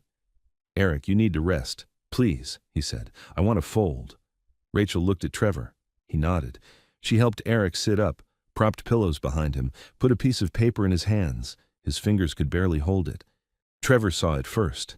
Beads forming on his forehead, his hands shaking slightly as he folded. Eric? You okay, buddy? I'm fine, Eric said, but his voice was thin. Rachel put down her crane. Eric, look at me. He looked up. His eyes were glassy, unfocused. I'm just tired, he said, and then he slumped forward. Trevor caught him before he hit the table. Eric! His son's body was burning, fever radiating through his clothes. Call Carla, Rachel said. Her voice was calm, but her hands were already moving, laying Eric down on the couch, checking his pulse. Patricia grabbed the phone. Lucas started crying. What's wrong with him? He's okay, Rachel said. He's okay, sweetheart. But Trevor saw her face. She was scared. Carla arrived in 12 minutes. She took Eric's temperature, 104.2. She checked his blood pressure, his heart rate, his oxygen. We need to get him to the hospital, she said, now. No. The word came from Eric, barely a whisper, but firm. His eyes opened, fever bright and desperate. I don't want to go back there. Eric, you're really sick. Please, Dad. Tears ran down his flushed cheeks. We're so close. We only have 90 left. Trevor's world was collapsing. The cranes don't matter right now. They do, Eric whispered. They do matter. Carla looked at Trevor. Mr. Smith, his fever is dangerously high. If we don't... I know, Trevor said. His voice broke. I know. He looked at Rachel. She was kneeling beside Eric, holding his hand. What do I do? Trevor asked her. Rachel looked up. I can't make this choice for you. Tell me what to do. Trevor. Her voice was gentle but firm. This is your son. Your choice. Trevor looked at Eric, his baby boy, burning with fever, possibly dying. If they went to the hospital, maybe the doctors could bring the fever down. Maybe they could buy more time. Or maybe Eric would die there, alone, in a sterile room, surrounded by machines instead of family. It's his life, Rachel said softly. Maybe he should have a say in how he lives it. Trevor knelt beside the couch, took Eric's burning hand in his. If we stay home, he couldn't finish. I know, Eric whispered, but I want to finish, Daddy. I want to make our wish. Lucas was beside them now. I'll help him. We'll fold together. Trevor looked at Carla, at his mother, at Rachel. Everyone thinks I'm insane, he said. Yes, Carla said honestly, but he's your son. Trevor closed his eyes, felt Eric's hand in his, thought about his wife, about God, about everything he'd lost and everything he was about to lose. And then he made the choice. We're staying home, Carla stood up. Mr. Smith, I have to advise. I know, Trevor said. We're staying. She packed her bag slowly. I'll come back tonight. If his fever spikes any higher, you call 911. You understand?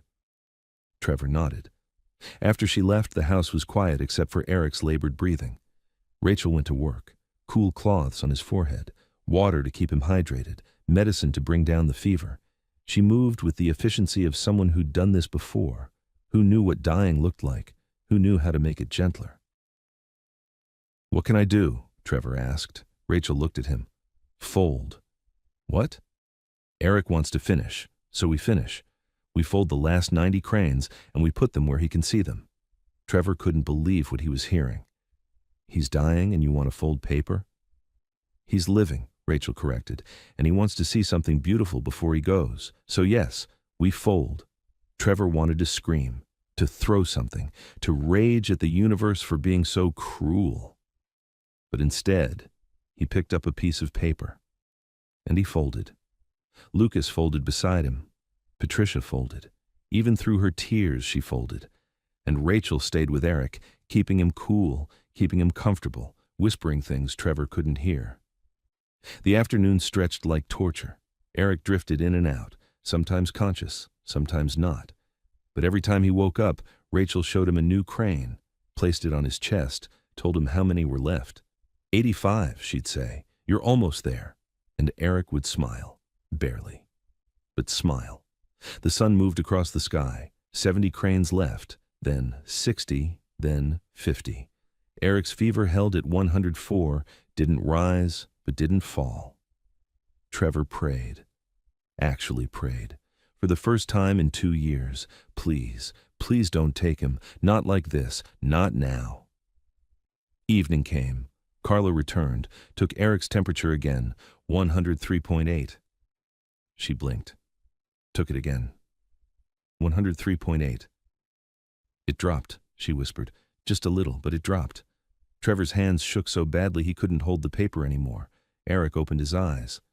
How many left? Rachel counted. 27. Eric tried to sit up. Can you help me? Eric, you need to rest. Please, he said. I want to fold. Rachel looked at Trevor. He nodded. She helped Eric sit up, propped pillows behind him, put a piece of paper in his hands. His fingers could barely hold it. But he folded. Slowly, shakily. And he finished one more crane. 26, Eric whispered. Lucas hugged his brother carefully. We're going to make it. I know, Eric said, and then he fell asleep. Right there, mid-fold. But his fever was 103.2. Still dangerous, still high, but dropping. Trevor sat on the floor, surrounded by paper birds, and wept. Not quietly, not carefully. He sobbed like a man who just watched his son choose how to die. And maybe, just maybe, choose to live instead. Trevor didn't leave Eric's side that night. He sat in the chair beside the couch, watching his son breathe, in and out, each breath a small miracle. Rachel stayed too. She'd pulled another chair close, a cool cloth in her hands, ready to change it when Eric's fever spiked again. But it didn't spike.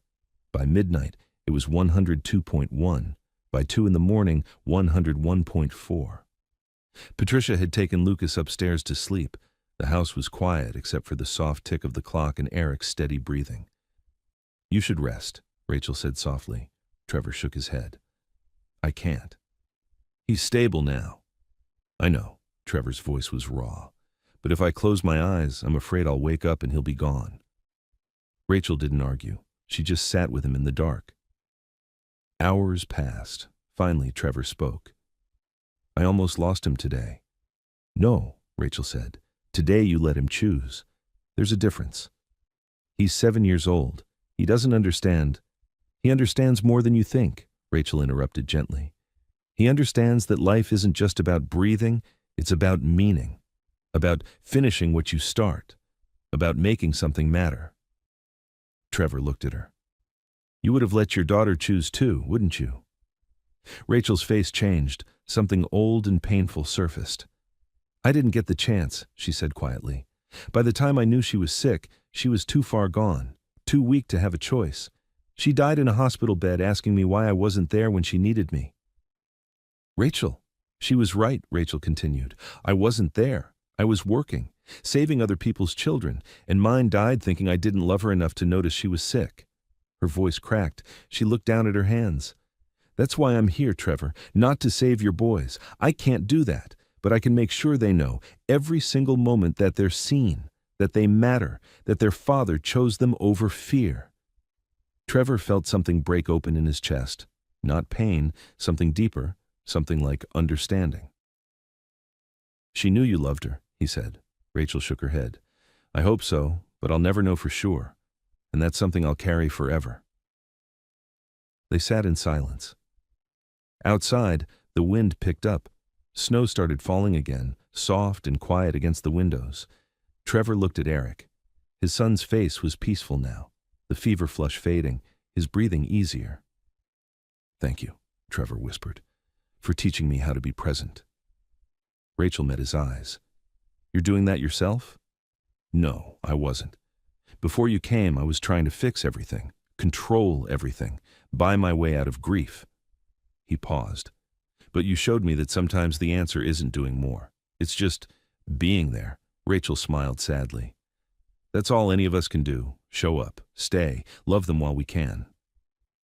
Around 4 in the morning, Eric stirred.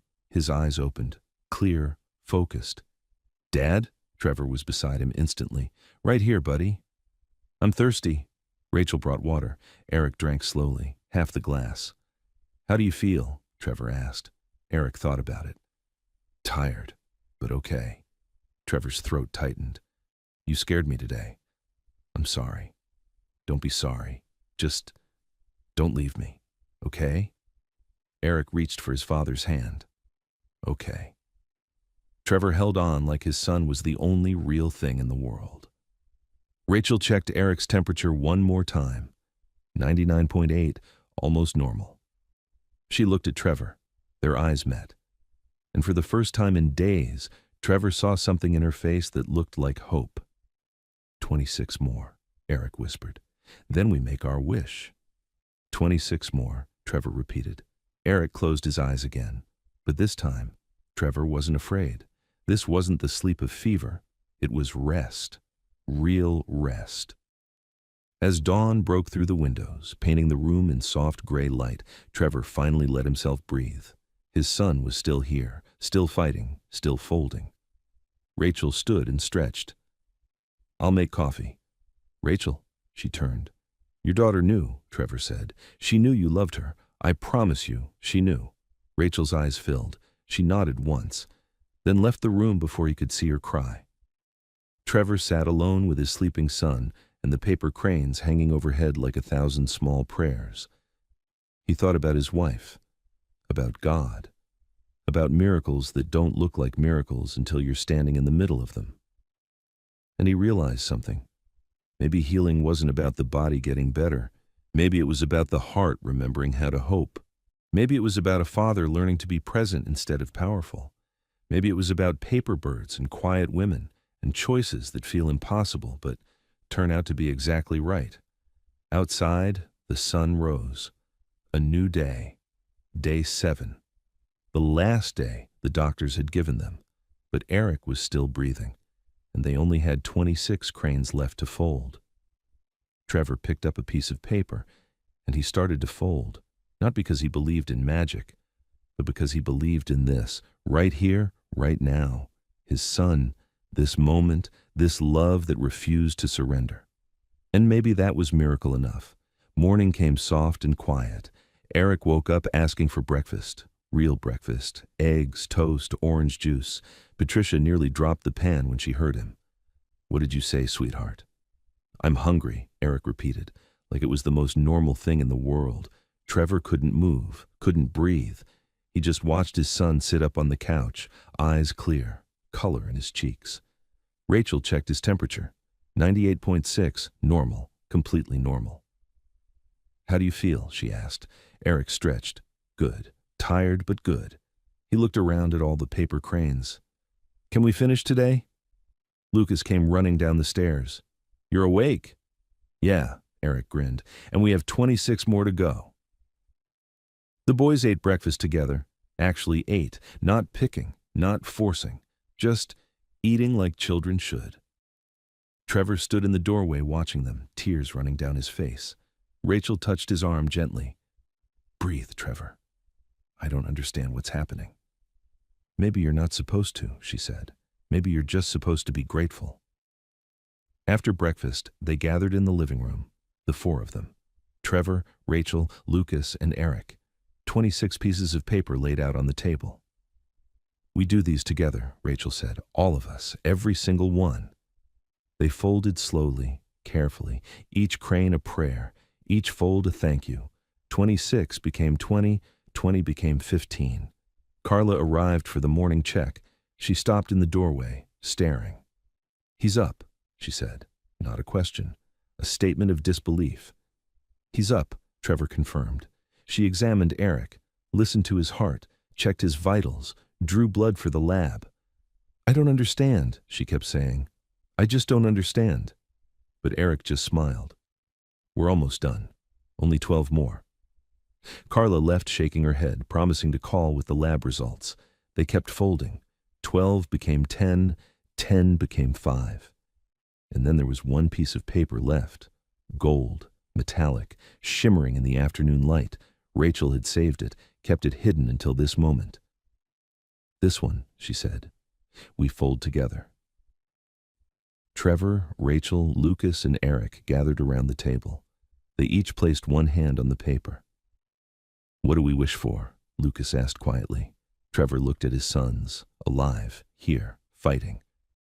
"We wish for more time," he said, his voice breaking. "Just more time together." "And we wish to always remember," Rachel added softly, "that love is stronger than fear." Eric nodded. "And that we're a family." "Always," Lucas whispered. 4 hands worked together, each fold deliberate, sacred. The crane took shape slowly. Valley fold, mountain fold, wings spreading, and when it was finished, they held it up together. The 1,000th crane, gold and perfect and impossible. Sunlight streamed through the windows, catching the metallic paper, casting tiny rainbows across the walls. The room fell silent, and in that silence, something shifted. Not visibly, not loudly, but Trevor felt it. A presence, warm, familiar. For just a moment, he swore he smelled jasmine, his wife's perfume. He looked at Rachel. Her eyes were wide. She felt it too. "Mom's here," Lucas whispered. Eric nodded. "I know." They stood there, holding the golden crane, surrounded by 999 others hanging like a waterfall of color and hope. The phone rang. Carla's voice was shaking. "Mr. Smith, the lab results are back. I need you to sit down." Trevor's heart stopped. "What is it?" "Their white blood cell counts are rising. The leukemic cells are decreasing. Significantly." She paused. "I don't have an explanation, but Eric's body is responding. Both boys are responding." Trevor couldn't speak. The room spun. "What does that mean?" he finally managed. Carla's voice cracked. "It means they're fighting back. It means there's hope." Trevor dropped the phone, fell to his knees. Lucas and Eric wrapped their arms around him. Rachel knelt beside them, her hand on Trevor's shoulder. They stayed there on the floor, holding each other, while 1,000 paper cranes turned slowly overhead.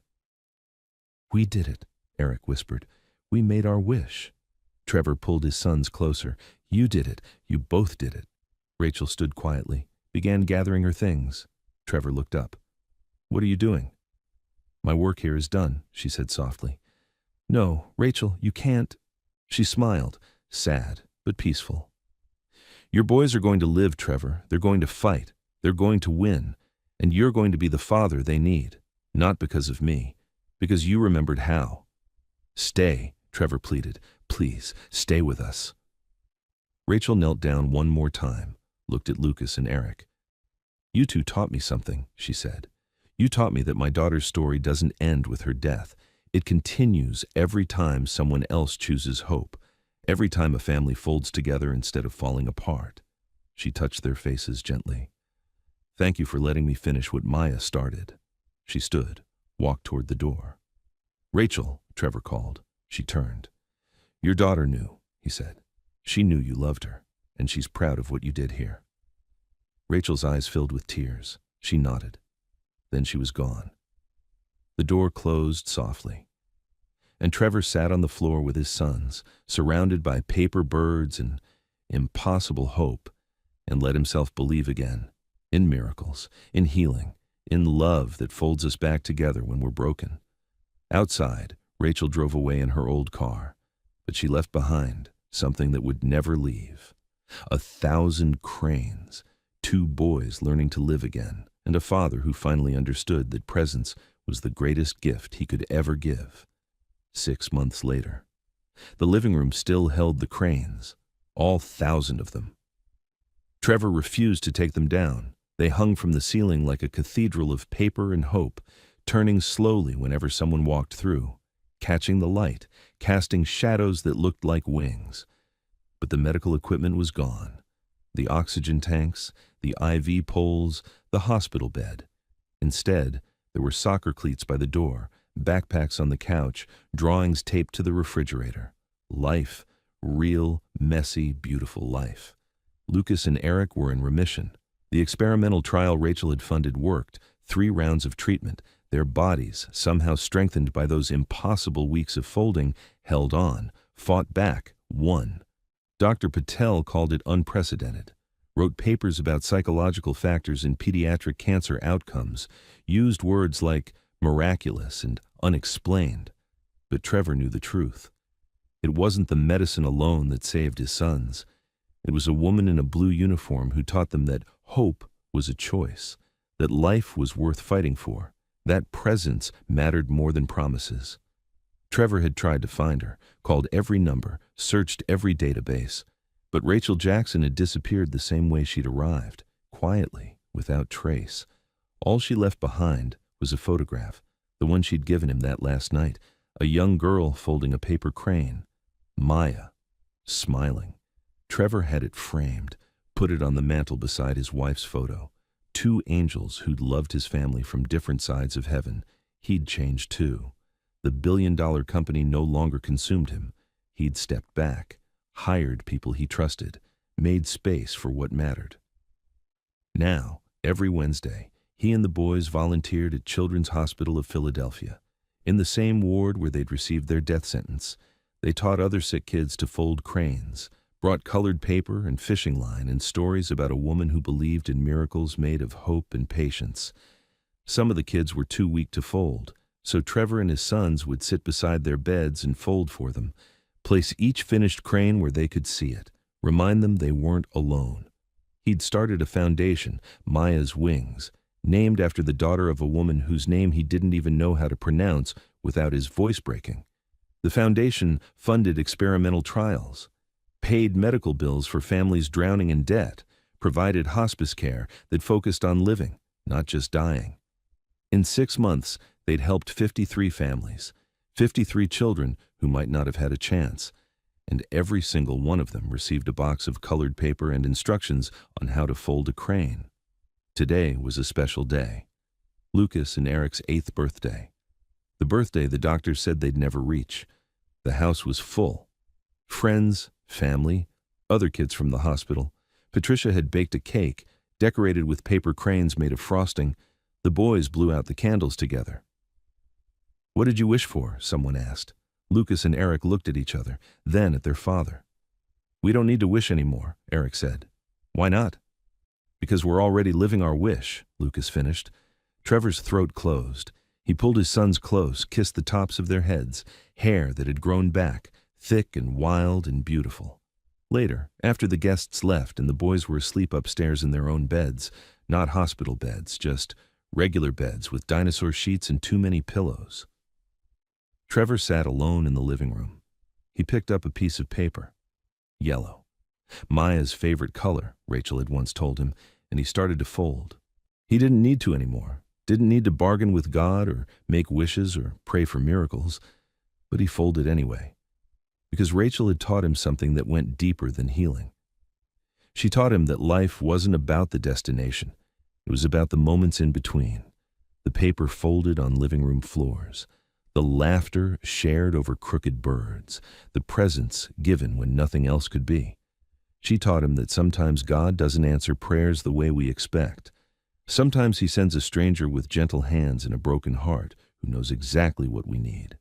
Sometimes he heals us not by taking away the pain, but by sitting with us in it, teaching us that beauty can still be made, that hope can still exist, that love doesn't require guarantees, just the courage to show up. Trevor finished the crane, set it beside the others. The phone rang, a restricted number. He almost didn't answer, but something made him pick up. "Hello?" Silence. Then a voice he'd recognize anywhere. "Mr. Smith." Rachel. His heart nearly stopped. Where are you? That doesn't matter, she said softly. I just wanted to know, are they okay?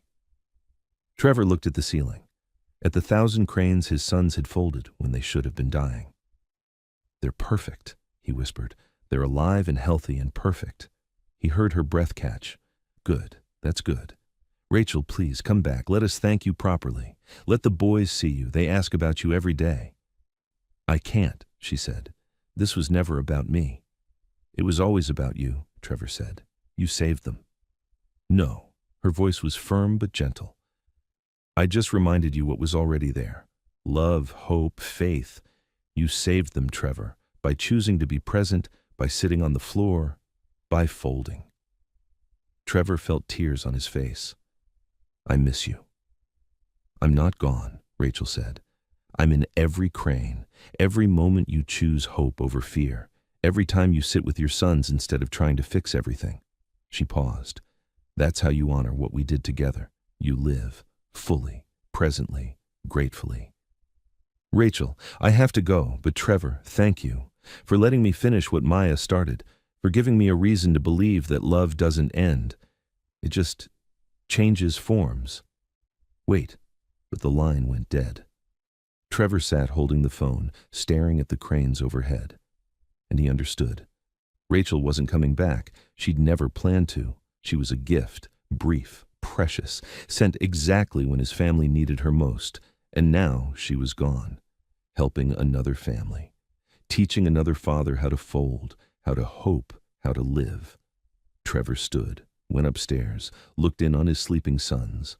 Lucas was curled on his side, one hand tucked under his pillow. Eric was sprawled out, taking up most of the bed, mouth open, snoring softly. Alive. Breathing. Here, Trevor whispered into the dark. Thank you. For Rachel. For Maya. For teaching us that miracles don't always look like we expect. That sometimes healing starts with paper and ends with presence. That love, real, selfless, impossible love, can fold us back together when we're falling apart. He kissed each boy's forehead, turned off the light, and as he walked downstairs past the 1,000 paper cranes that still hung like prayers in his living room, Trevor smiled, because he finally understood what Rachel had been trying to teach him all along. Life wasn't about avoiding death. It was about choosing every single day to live, to be present, to love deeply, to fold beauty from brokenness, to believe, even when it feels impossible, that tomorrow is worth fighting for. And sometimes, when you fold enough cranes with enough hope, miracles happen, not because the paper is magic, but because love is. He only came back to grab a folder, that's all. A quick stop between flights, in and out, like always. But the second Jack Edward opened the door, he stopped breathing. There in the living room, his sons, Finn and Liam, were curled into the lap of the maid, eyes closed, smiles soft, cheeks pressed to hers like they'd always belonged there. No cameras had prepared him for this, no staff reports, no quiet updates from the housekeeper. What he saw broke him, not with rage, not with fear, but with the sudden ache of realizing he hadn't been here, not in the room, not in their lives, not in his own heart. And what was worse, they were finally okay, without him. Grief didn't just visit Jack, it gutted him. When Melissa died, something in him went dark, still walking, still breathing, but gone. He stopped listening, stopped showing up, stopped believing that anything tender could survive a world so cruel. So he did what men like Jack knew how to do. He worked, he left, he built distance between himself and the ache. Trips turned into escapes, meetings became his medicine. Every flight away from home was one more mile between him and the life he no longer knew how to hold. The house ran like a machine, quiet, clean, empty. He hired everyone money could find, but no one stayed. Not because they weren't skilled, but because you can't fix a soul with checklists. And then came Christine James. She wasn't loud, she wasn't trained in trauma. She just came when they called and stayed when they asked her not to leave. And somehow, God used her silence like a song. That day, when Jack walked in and saw his sons wrapped in her arms, their tiny hands clutching her shirt like it was the only safe place in the world, something cracked. Because for the first time in months, he saw peace. Not the kind you schedule, not the kind you earn, but the kind God places quietly in the hands of those who show up and stay. Jack didn't say a word. He couldn't. He just stood there, phone still in hand, world still spinning. And in that quiet, God whispered to his heart the one thing he'd stopped believing. This is still your home, but first, you have to come back. Before we begin this story, can I ask you something? When was the last time you stopped running? Stopped pretending you were okay? Stopped long enough to feel what you've buried? If you've ever walked through grief, if you've ever felt lost inside your own home, if you've ever wondered if God could still reach you after everything you've shut down, then this story is for you. Click subscribe, like this video, and tell us where in the world you're watching from. And as you watch, I pray something in this story reminds you, God doesn't need you to be perfect. He just wants you to come back, even if it's messy, even if it's broken, even if all you can do is stand in the doorway and cry.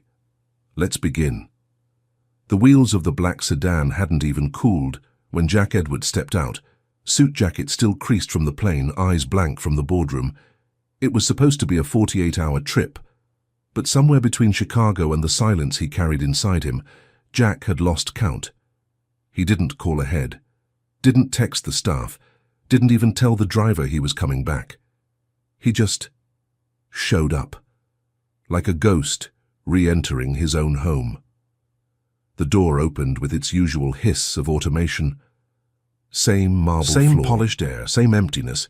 He didn't expect anything to be different, and maybe that was the problem.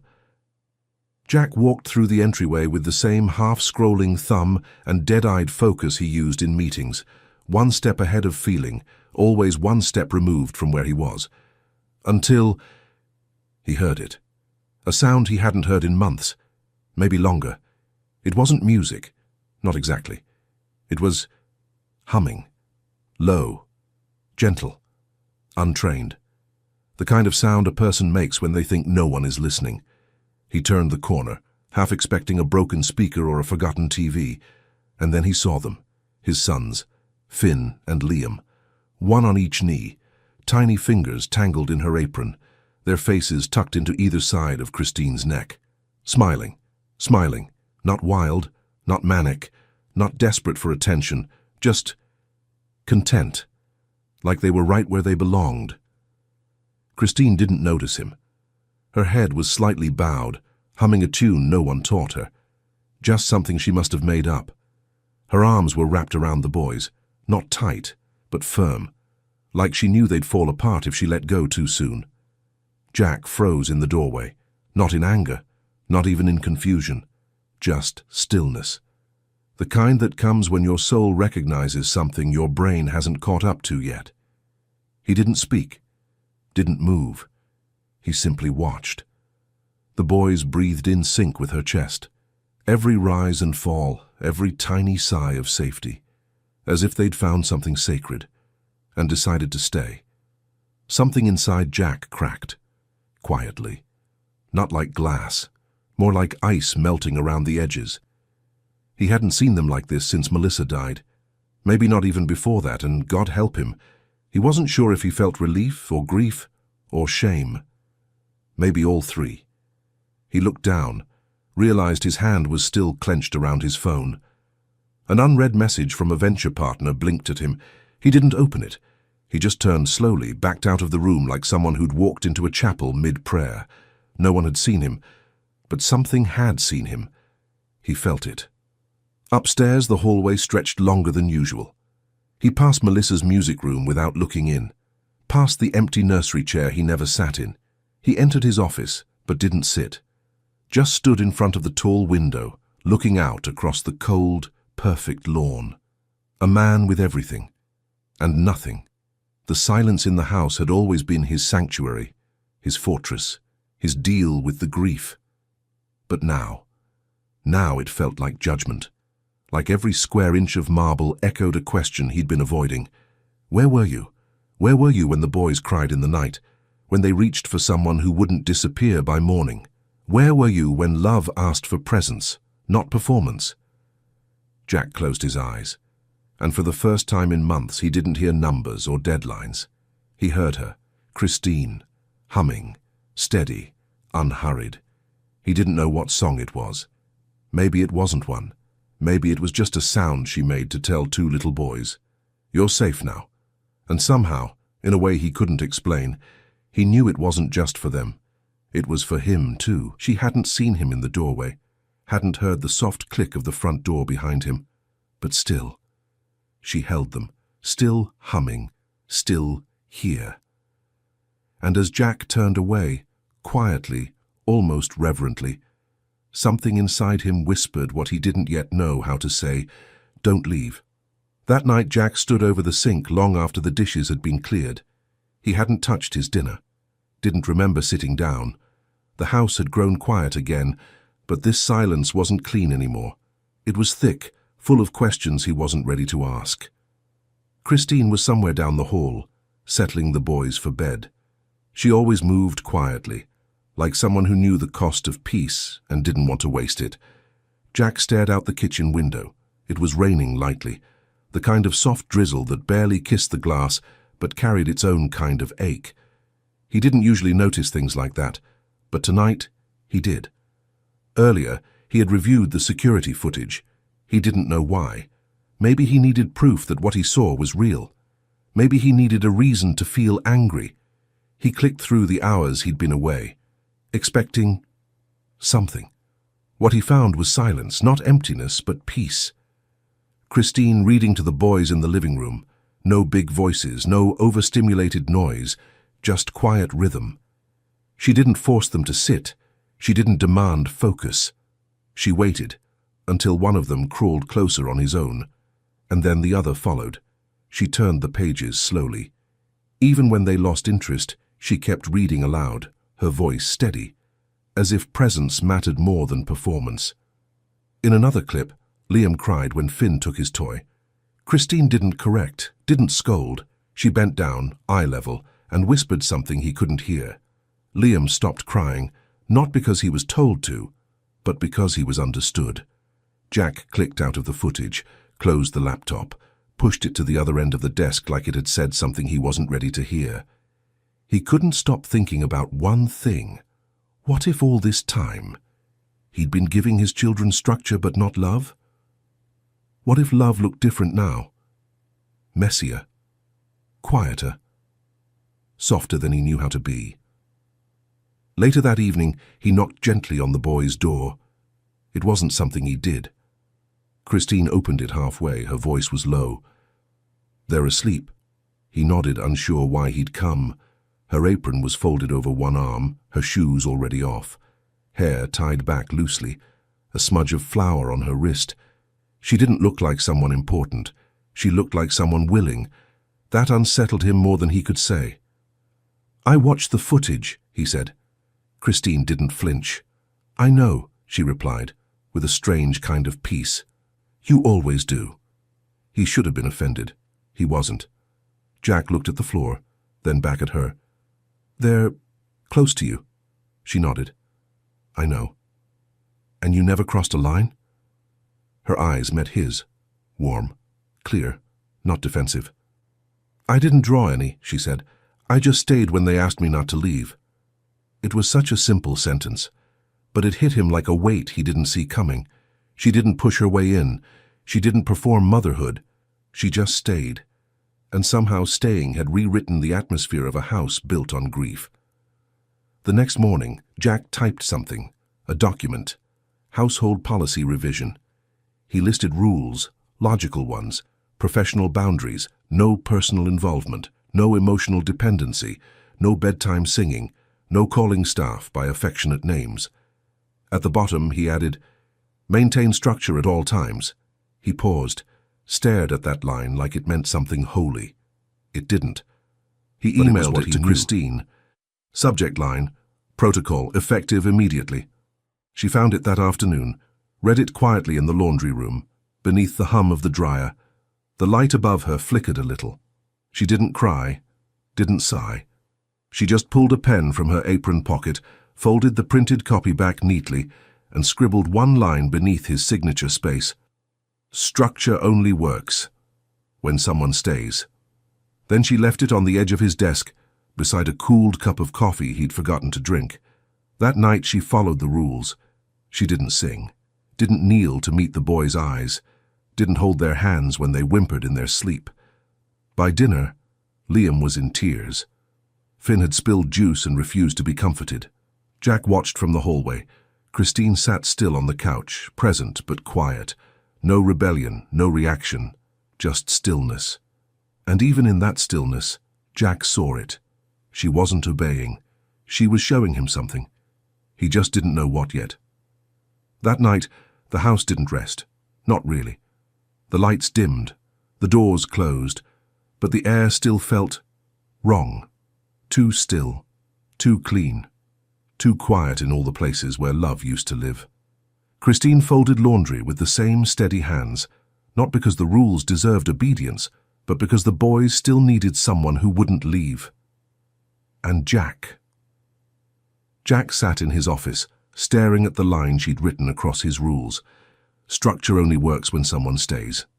He read it again, then again, and still. He couldn't answer it. The memo was taped to the fridge before breakfast, crisp white paper, perfect black ink, signed with Jack's initials at the bottom like a contract he couldn't break. Christine read it in silence, her fingers smoothing the edge of the page once. Then again.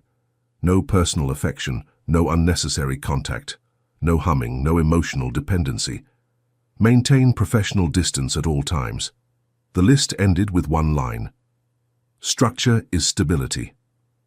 She didn't say a word, just turned toward the counter, picked up the boys' breakfast bowls and carried them to the table with the same calm hands. But her silence felt different that morning. Not empty, just restrained.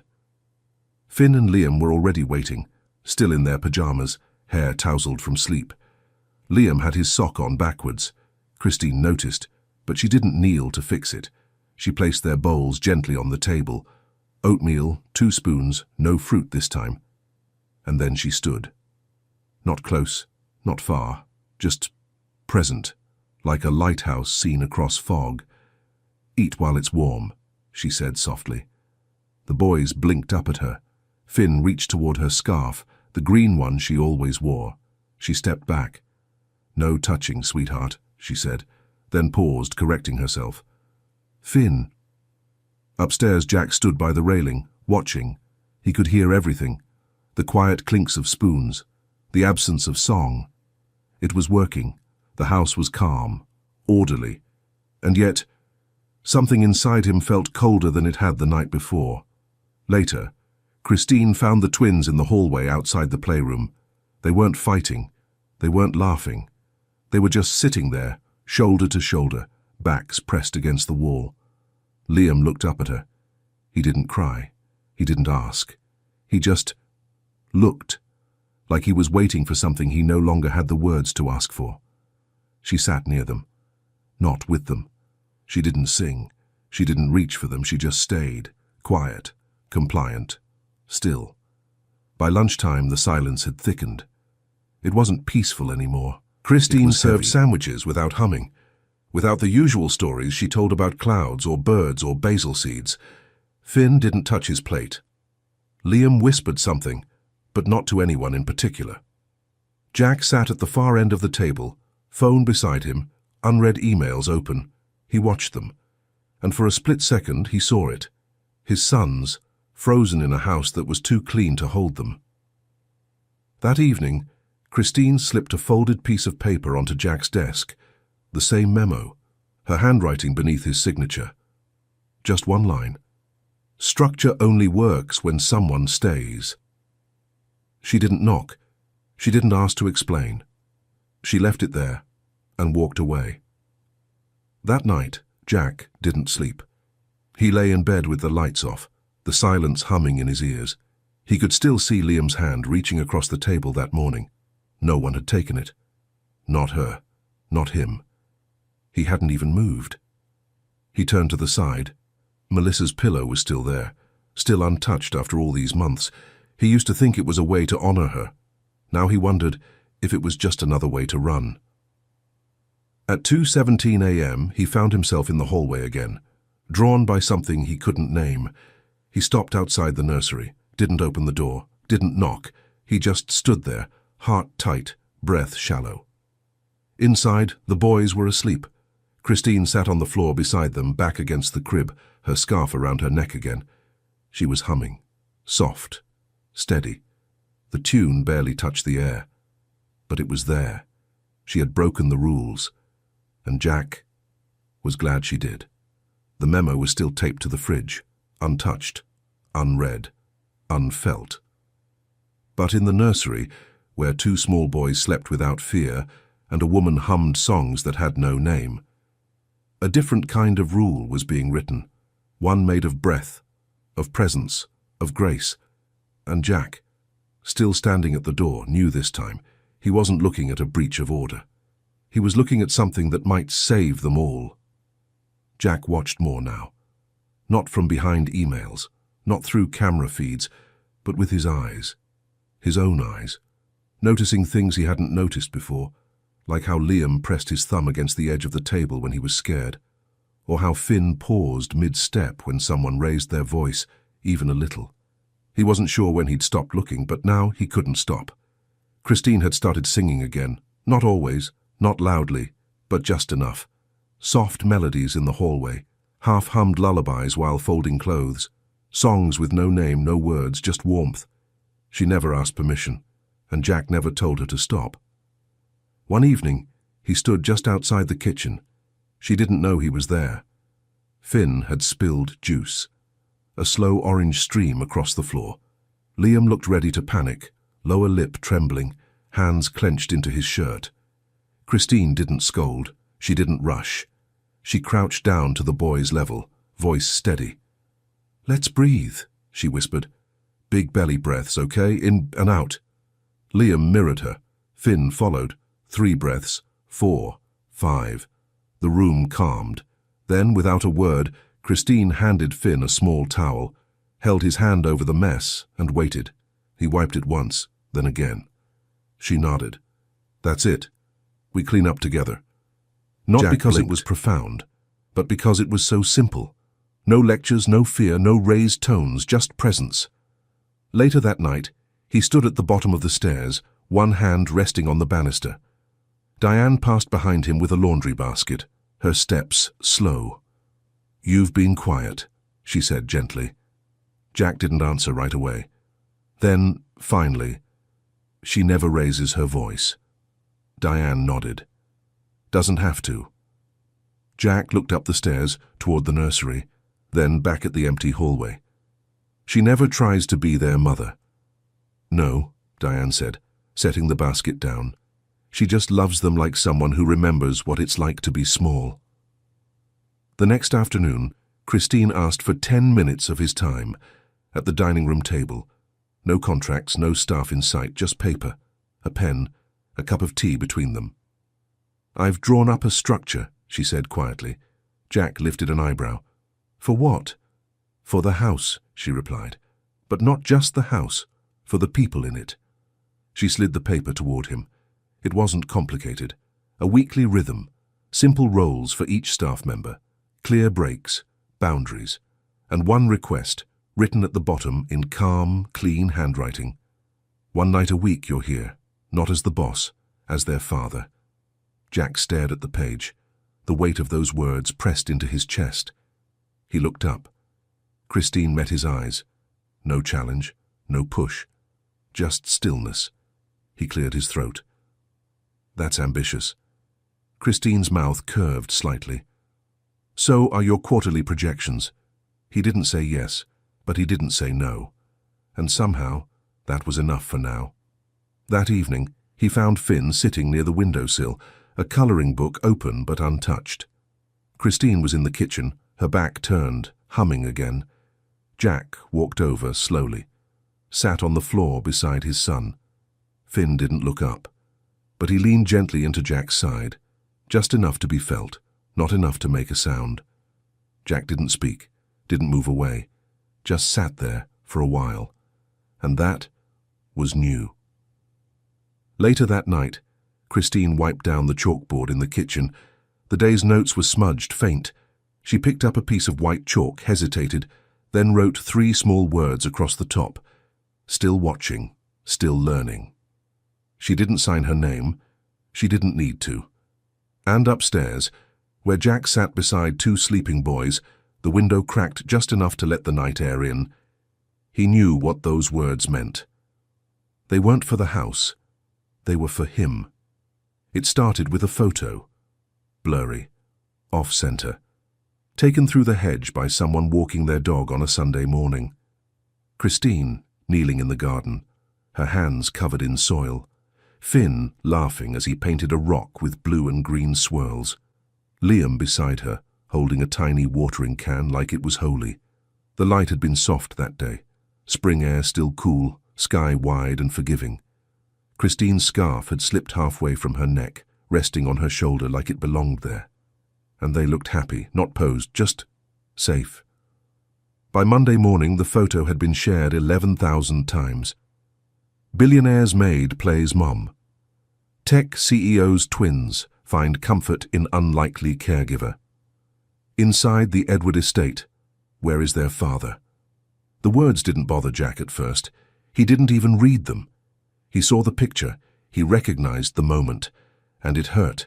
How beautiful it was. Because he hadn't been in it. Christine found out by accident. A phone left unlocked on the laundry counter. Diane's screen lit up with a headline before it dimmed. Christine didn't react right away, just stared at the screen as the dryer hummed beside her, soft and steady. She touched the scarf at her shoulder, not for comfort, just to feel something grounded. That afternoon the house felt different.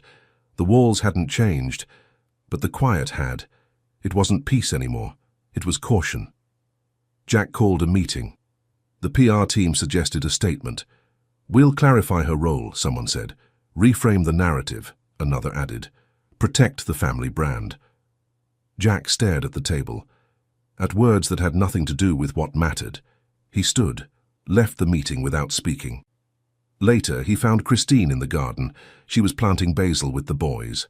Liam sat in the dirt, barefoot, humming softly. Finn had placed 2 painted stones at the base of a tomato stem. Jack watched from the edge of the patio, not stepping in, not interrupting, just watching. When the boys went inside for snacks, Christine remained, brushing soil from her hands. "You saw it?" she asked quietly, still facing the garden. "I did." She nodded. "So did everyone else." A pause. Jack stepped closer, still not near enough to touch it. This moment, this woman, this wound. "They want a statement," he said. Christine finally looked up. "And what will it say?" Jack hesitated. "That you're the help, that I'm aware, that it's being addressed." Christine nodded again, but her eyes, they didn't agree. "I didn't ask for attention," she said, "and I never asked to be their mother." "I know," Jack replied. She stood wiping her palms on her apron. Her voice was low but steady. "They just needed someone to stay when everyone else left." Jack swallowed. The air felt thick. "They don't see that," she added. "They see a headline, a mistake." "You're not a mistake," he said quietly. That night, Jack sat on the edge of his bed, laptop open, PR statement blank.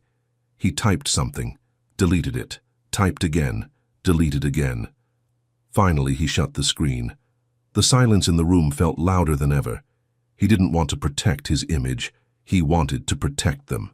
The next morning, the headlines hadn't stopped, but neither had Christine.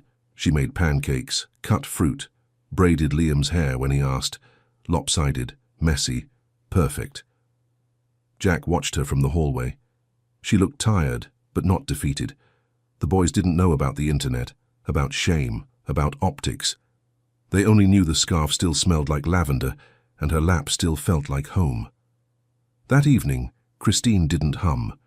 She just rocked gently in the nursery chair, Liam curled against her chest, Finn asleep at her feet on a folded blanket. Jack stood in the doorway, not hidden this time. He was there, really there. He didn't speak, didn't plan, just watched the way her fingers moved. Slow, steady, like someone who knew how to hold a storm without trying to stop the rain. It started with Liam's cough, soft, harmless, barely more than a whisper in the night. Then came Finn's shiver, the kind that made Christine stop mid-step in the hallway, because something in her, something from long ago, recognized that sound. By midnight both boys were burning up, skin flushed, breaths shallow, their tiny bodies too still. Jack stood at the door to the nursery, eyes wide, arms stiff at his sides, like a man facing a storm with nothing in his hands. Christine didn't panic. She moved calmly, quietly, placing cool cloths on their foreheads, checking pulses, whispering comfort like a prayer she knew by heart. When Finn whimpered in his sleep, she leaned in. "I'm here," she breathed. "I'm still here." Jack watched. Something in his chest tightened. Not panic, not control, helplessness, the kind he had no system for. At 2:08 a.m., he finally stepped in, stiff, unsure, eyes hollow. "What do I do?" he asked. Christine didn't look up. She just handed him a wet cloth and pointed to Finn's cheek. "Cool him gently. Keep your hand steady." He knelt, awkward, like his knees forgot how to hold weight. His hands shook. "I don't know how to do this," he whispered. Christine didn't correct him. She didn't fill the space with reassurance. She just said the words that mattered. "You don't have to know. You just have to stay." The room was warm, dim. Liam stirred in his fever sleep. Jack reached for him, and the boy, barely conscious, turned toward the sound of his father's breath. Not his words, not his touch, just the breath. Jack sat down hard on the floor and didn't leave. At 3:17 a.m., Christine leaned back against the wall. The boys were still burning, but their breathing had steadied. Jack's shirt was damp with sweat. One of the twins had curled into his lap, the other against Christine's shoulder. And in that small, heavy room, something broke. Not the fever. Jack. Quietly. Finally. He bowed his head, pressed his hand against his eyes, and let the grief come. Not loud, not messy, just real. The tears weren't for Melissa. They were for everything that came after. The numbness, the silence, the way he'd left the house but never really left the pain. Christine looked over, didn't say anything. Just reached across the rug and placed her hand over his, not as comfort, but as permission. "You're allowed to feel this, and still stay." By dawn, the fevers began to drop. The room smelled of lemon balm and damp cloth. Sunlight touched the windows without asking for anything. Christine sat in the rocker, eyes closed, one hand resting on Liam's back. Jack hadn't moved. Finn was still asleep against his chest. The world was quiet, but not empty. Later, Christine walked into the kitchen. She didn't speak, didn't make noise. She picked up a piece of chalk and wrote 3 words on the board above the stove. Everyone stayed. No signature, no explanation, just that. Jack stood in the hallway, watching her hand leave the board. He felt something rise in his chest, small, unfamiliar. Not relief, not pride. Something softer, like belief. Beginning again. The house had never been this quiet, not even after the funeral. But this silence didn't feel like absence, it felt like surrender, like presence that no longer needed to be explained. And as Jack turned back toward the nursery, his sleeves still damp, his chest still aching, he whispered to no one in particular, "I stayed." As if saying it out loud might make it real. The fever broke, but something else stayed broken. Not in the boys, not in Christine, in Jack. The morning after, the house moved slowly. No meetings, no press calls, no scheduling apps buzzing. Just warm toast, 2 blankets on the floor, a cold cup of coffee no one drank. Jack sat at the kitchen table, eyes red, sleeves rolled to his elbows. Christine moved around him, not avoiding, not approaching, just with him. There was nothing to fix, nothing to say. The night had already spoken. He found the boys in the living room later that afternoon, both curled on the rug beneath a window, crayons scattered around them like flower petals. The light fell soft across the carpet, long beams of quiet. Liam looked up and reached for Jack's hand without hesitation. Jack sat down beside him, slowly, carefully, as if something holy had settled on this house and he didn't want to disturb it. He didn't speak. He just let Liam climb into his lap. Finn soon followed, and there, in that sacred hush of a room once ruled by control, he let them be close. Christine watched from the hallway for a moment. She didn't enter, didn't interrupt. She just smiled, small, tired, real, and walked back to the kitchen. She had started something, but she didn't need to own it. She only needed to keep holding space. By evening, the quiet was starting to feel like peace, until the black car pulled up, and Victoria stepped out. Jack's mother hadn't visited since Melissa's funeral. Too many headlines, too much grief, too many reasons to stay safely distant. But now, with stories spreading and photos still circulating, she'd arrived. Silver hair pinned tightly, pearls like armor, shoes that didn't tolerate carpets. She walked into the house without knocking, the kind of entrance built from old money, old pain, and a voice that had always been listened to. Christine was in the kitchen with the boys, washing grapes. Victoria stopped in the doorway. "This is the woman?" Christine turned. "Hello." Victoria didn't answer. She turned to Jack instead, her voice sharp enough to chill the room. "You've let this go on long enough." Jack didn't flinch, didn't defend. He looked down at the boys, Liam holding a paper towel with 3 grapes inside, like it was something precious. Victoria crossed her arms. "This is inappropriate, Jack. You know how this looks." "She's not pretending to be their mother," he said. "No," Victoria replied. "She's something worse. Confusing, unprofessional, emotional." Christine said nothing. She picked up a dish rag, folded it once, then again. Stillness was her defense. Jack knelt beside the boys. He wiped Finn's hands gently, then looked back at his mother. "She's the only one who didn't leave." Victoria blinked. Jack stood. He didn't raise his voice, didn't posture. He simply said the truth. "We're not trading their peace for your approval." That night the house was quiet again, but it wasn't fragile anymore. It was firm. The boys were asleep by 8. Christine sat on the nursery floor, sorting blocks and broken crayons into a small box. Jack stood by the door, unsure whether to speak. She looked up. "You didn't have to say that," she said softly. "I did." Christine smiled. Tired, kind, not triumphant. "Most people don't." Jack walked in, lowered himself to the rug. His knees cracked. His tie was still on. He picked up a red crayon. "You're not most people," he said. The hallway light stayed on later than usual that night. No one said why. No one turned it off. The carpet held the shape of where they'd sat, crayon marks, warmth pressed into its fibers, like evidence that something human had happened. And though nothing dramatic changed, something quiet had. Jack had drawn his first line, not in ink, not in power, but in presence.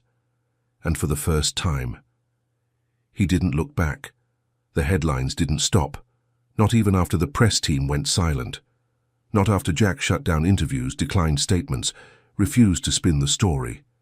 Still, the internet buzzed. Who is Christine James?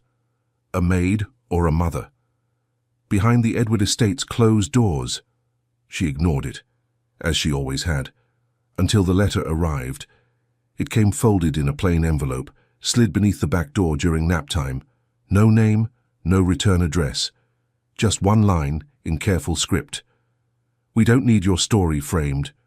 We just want the truth, and we'll give it room to breathe." It was signed by a local journalist, not tabloid, not loud, just a woman known for listening. Christine stared at it for a long time. She didn't answer right away. That evening, Jack found her in the garden. The boys were asleep. The basil had finally taken root. She sat on the bench alone, the envelope beside her. Jack didn't ask what it was. He just sat down beside her, hands folded, shoulders close but not touching. After a long silence, she finally said, "They want to tell the truth." Jack looked out across the garden, then at her. "What truth?" Christine's voice didn't shake. "That I stayed, not because I was hired to, but because they asked me not to leave." Jack nodded once. "They'll twist it," he said quietly. "I know." Another pause. "But I'm tired of being someone people explain." She looked at him then, clear, calm, brave. "I'm not their mother, but I am part of this house, and they know it. That should be enough." Jack didn't try to stop her, not this time. He reached over slowly and placed his hand gently over hers on the bench. "Then tell it," he said. "Your way." The article went live 3 days later. No pictures, no headlines, no viral spin, just a title that sat softly on the page. "The work that holds the house." No quotes from Jack, no exposure of the children. Only Christine's voice, measured, honest, quiet.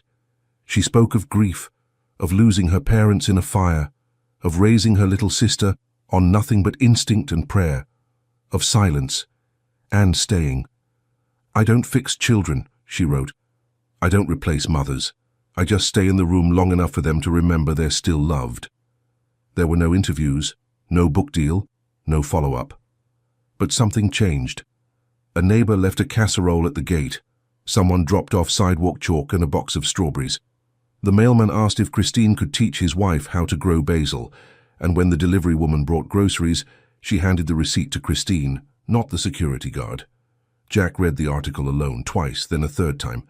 When he reached the final line, he had to stop reading, not because it broke him, but because it felt like someone had handed him a mirror. He whispered the last sentence out loud just to hear it. "Love is not loud, it's what you do after the room goes quiet." That night, Christine made pasta, and the boys stirred the sauce. Finn added too much salt. Liam dropped a spoon. Nobody corrected anyone. They just laughed. Christine wiped the counter. Jack set 2 small plates at the table, and the air, once sterile, heavy, felt lived in. Later that night, Christine found a small stone on the porch, painted, crooked. A child's hand had drawn a heart in red. Beneath it, a word in shaky marker. Home. She picked it up, turned it over once, then walked inside and placed it gently on the kitchen windowsill, right beside the vase of wildflowers she hadn't bought, but someone had left without needing to be seen. Spring didn't arrive all at once. It crept in slowly, through cracked windows, half-open doors, and bare feet on cool grass. The tulips out front bloomed sideways, crooked, wild, but they bloomed. Christine stood in the garden with the boys, kneeling in the dirt, showing them how to press basil roots gently into the soil. Liam asked why they had to leave space between the plants. Christine smiled. "So they can breathe," she said. "Even roots need room." Jack watched from the kitchen, the same kitchen that used to smell like silence and structure. Now it smelled like sun-warmed fruit and something softer. His laptop sat closed on the counter, his phone face down. And for the first time in a long time, he wasn't late for anything. Later that morning, Finn brought him a crayon drawing, 3 stick figures holding hands, one tall, 2 small. Underneath in red crayon, 1 word. Home. Jack didn't say anything at first. He just traced the lines with his eyes, then looked at his son. "Who's that?" he asked, pointing to the tall figure. Finn didn't hesitate. "You." Christine was folding laundry when he found her in the hallway. No makeup, hair up, a tea stain on her shirt. He held up the drawing. "He sees me." Christine nodded, eyes soft. "He's always been looking." Jack looked down at the page again, then back at her. "I've been trying to build something strong," he said. "A legacy. A future." "And?" she asked. Jack's voice was quiet. "Turns out I just had to stop building and start being." They didn't hug, didn't cry. Just stood there for a moment. 2 people who had survived something together, even if they'd never said it out loud. That evening, they ate outside, paper plates, spilled lemonade, birdsong filling the spaces between conversations. No one was performing. No one was afraid. Christine sat on the grass, barefoot, Liam curled in her lap, Finn leaning against Jack's side, one hand tangled in his shirt, and the sound of the house, for the first time in a long time, wasn't silence. It was laughter, soft, unforced, true. After bedtime, Jack walked through the house slowly, room by room. Melissa's piano still sat in the corner, untouched, but the air around it no longer hurt. He didn't cry, didn't speak. He just rested his hand on the top for a moment, then turned off the light. In the kitchen, Christine had left something on the chalkboard, white chalk. Simple words, "Trust built here." Beneath it, Jack picked up a piece of chalk and added his name. Then slowly, he bent down, and in the corner of the board, he drew two tiny initials, FL. The next morning, the garden was damp with dew. Christine opened the back door, barefoot, cradling a painted rock. She placed it on the windowsill. A gift from Finn scrawled in messy red marker. One word, stay. And maybe that was the miracle all along. Not that things had healed perfectly, not that grief had disappeared, but that in a house once built on silence, someone stayed long enough for love to grow roots. And in the end, it wasn't about saving anyone, it was about being there. When the crying started, when the fever spiked, when the quiet came. Home wasn't built in the marble or the money. It was built in the hum of a song with no words, in the grip of a tiny hand on a shirt sleeve, in the stillness shared between broken hearts, learning how to beat again. Jack stood by the door that morning, coffee in hand, watching as the boys ran barefoot into the sunlight, Christine chasing them with a smile that didn't need permission. And for the first time in years, he didn't feel like someone managing a family. He felt like someone who had one.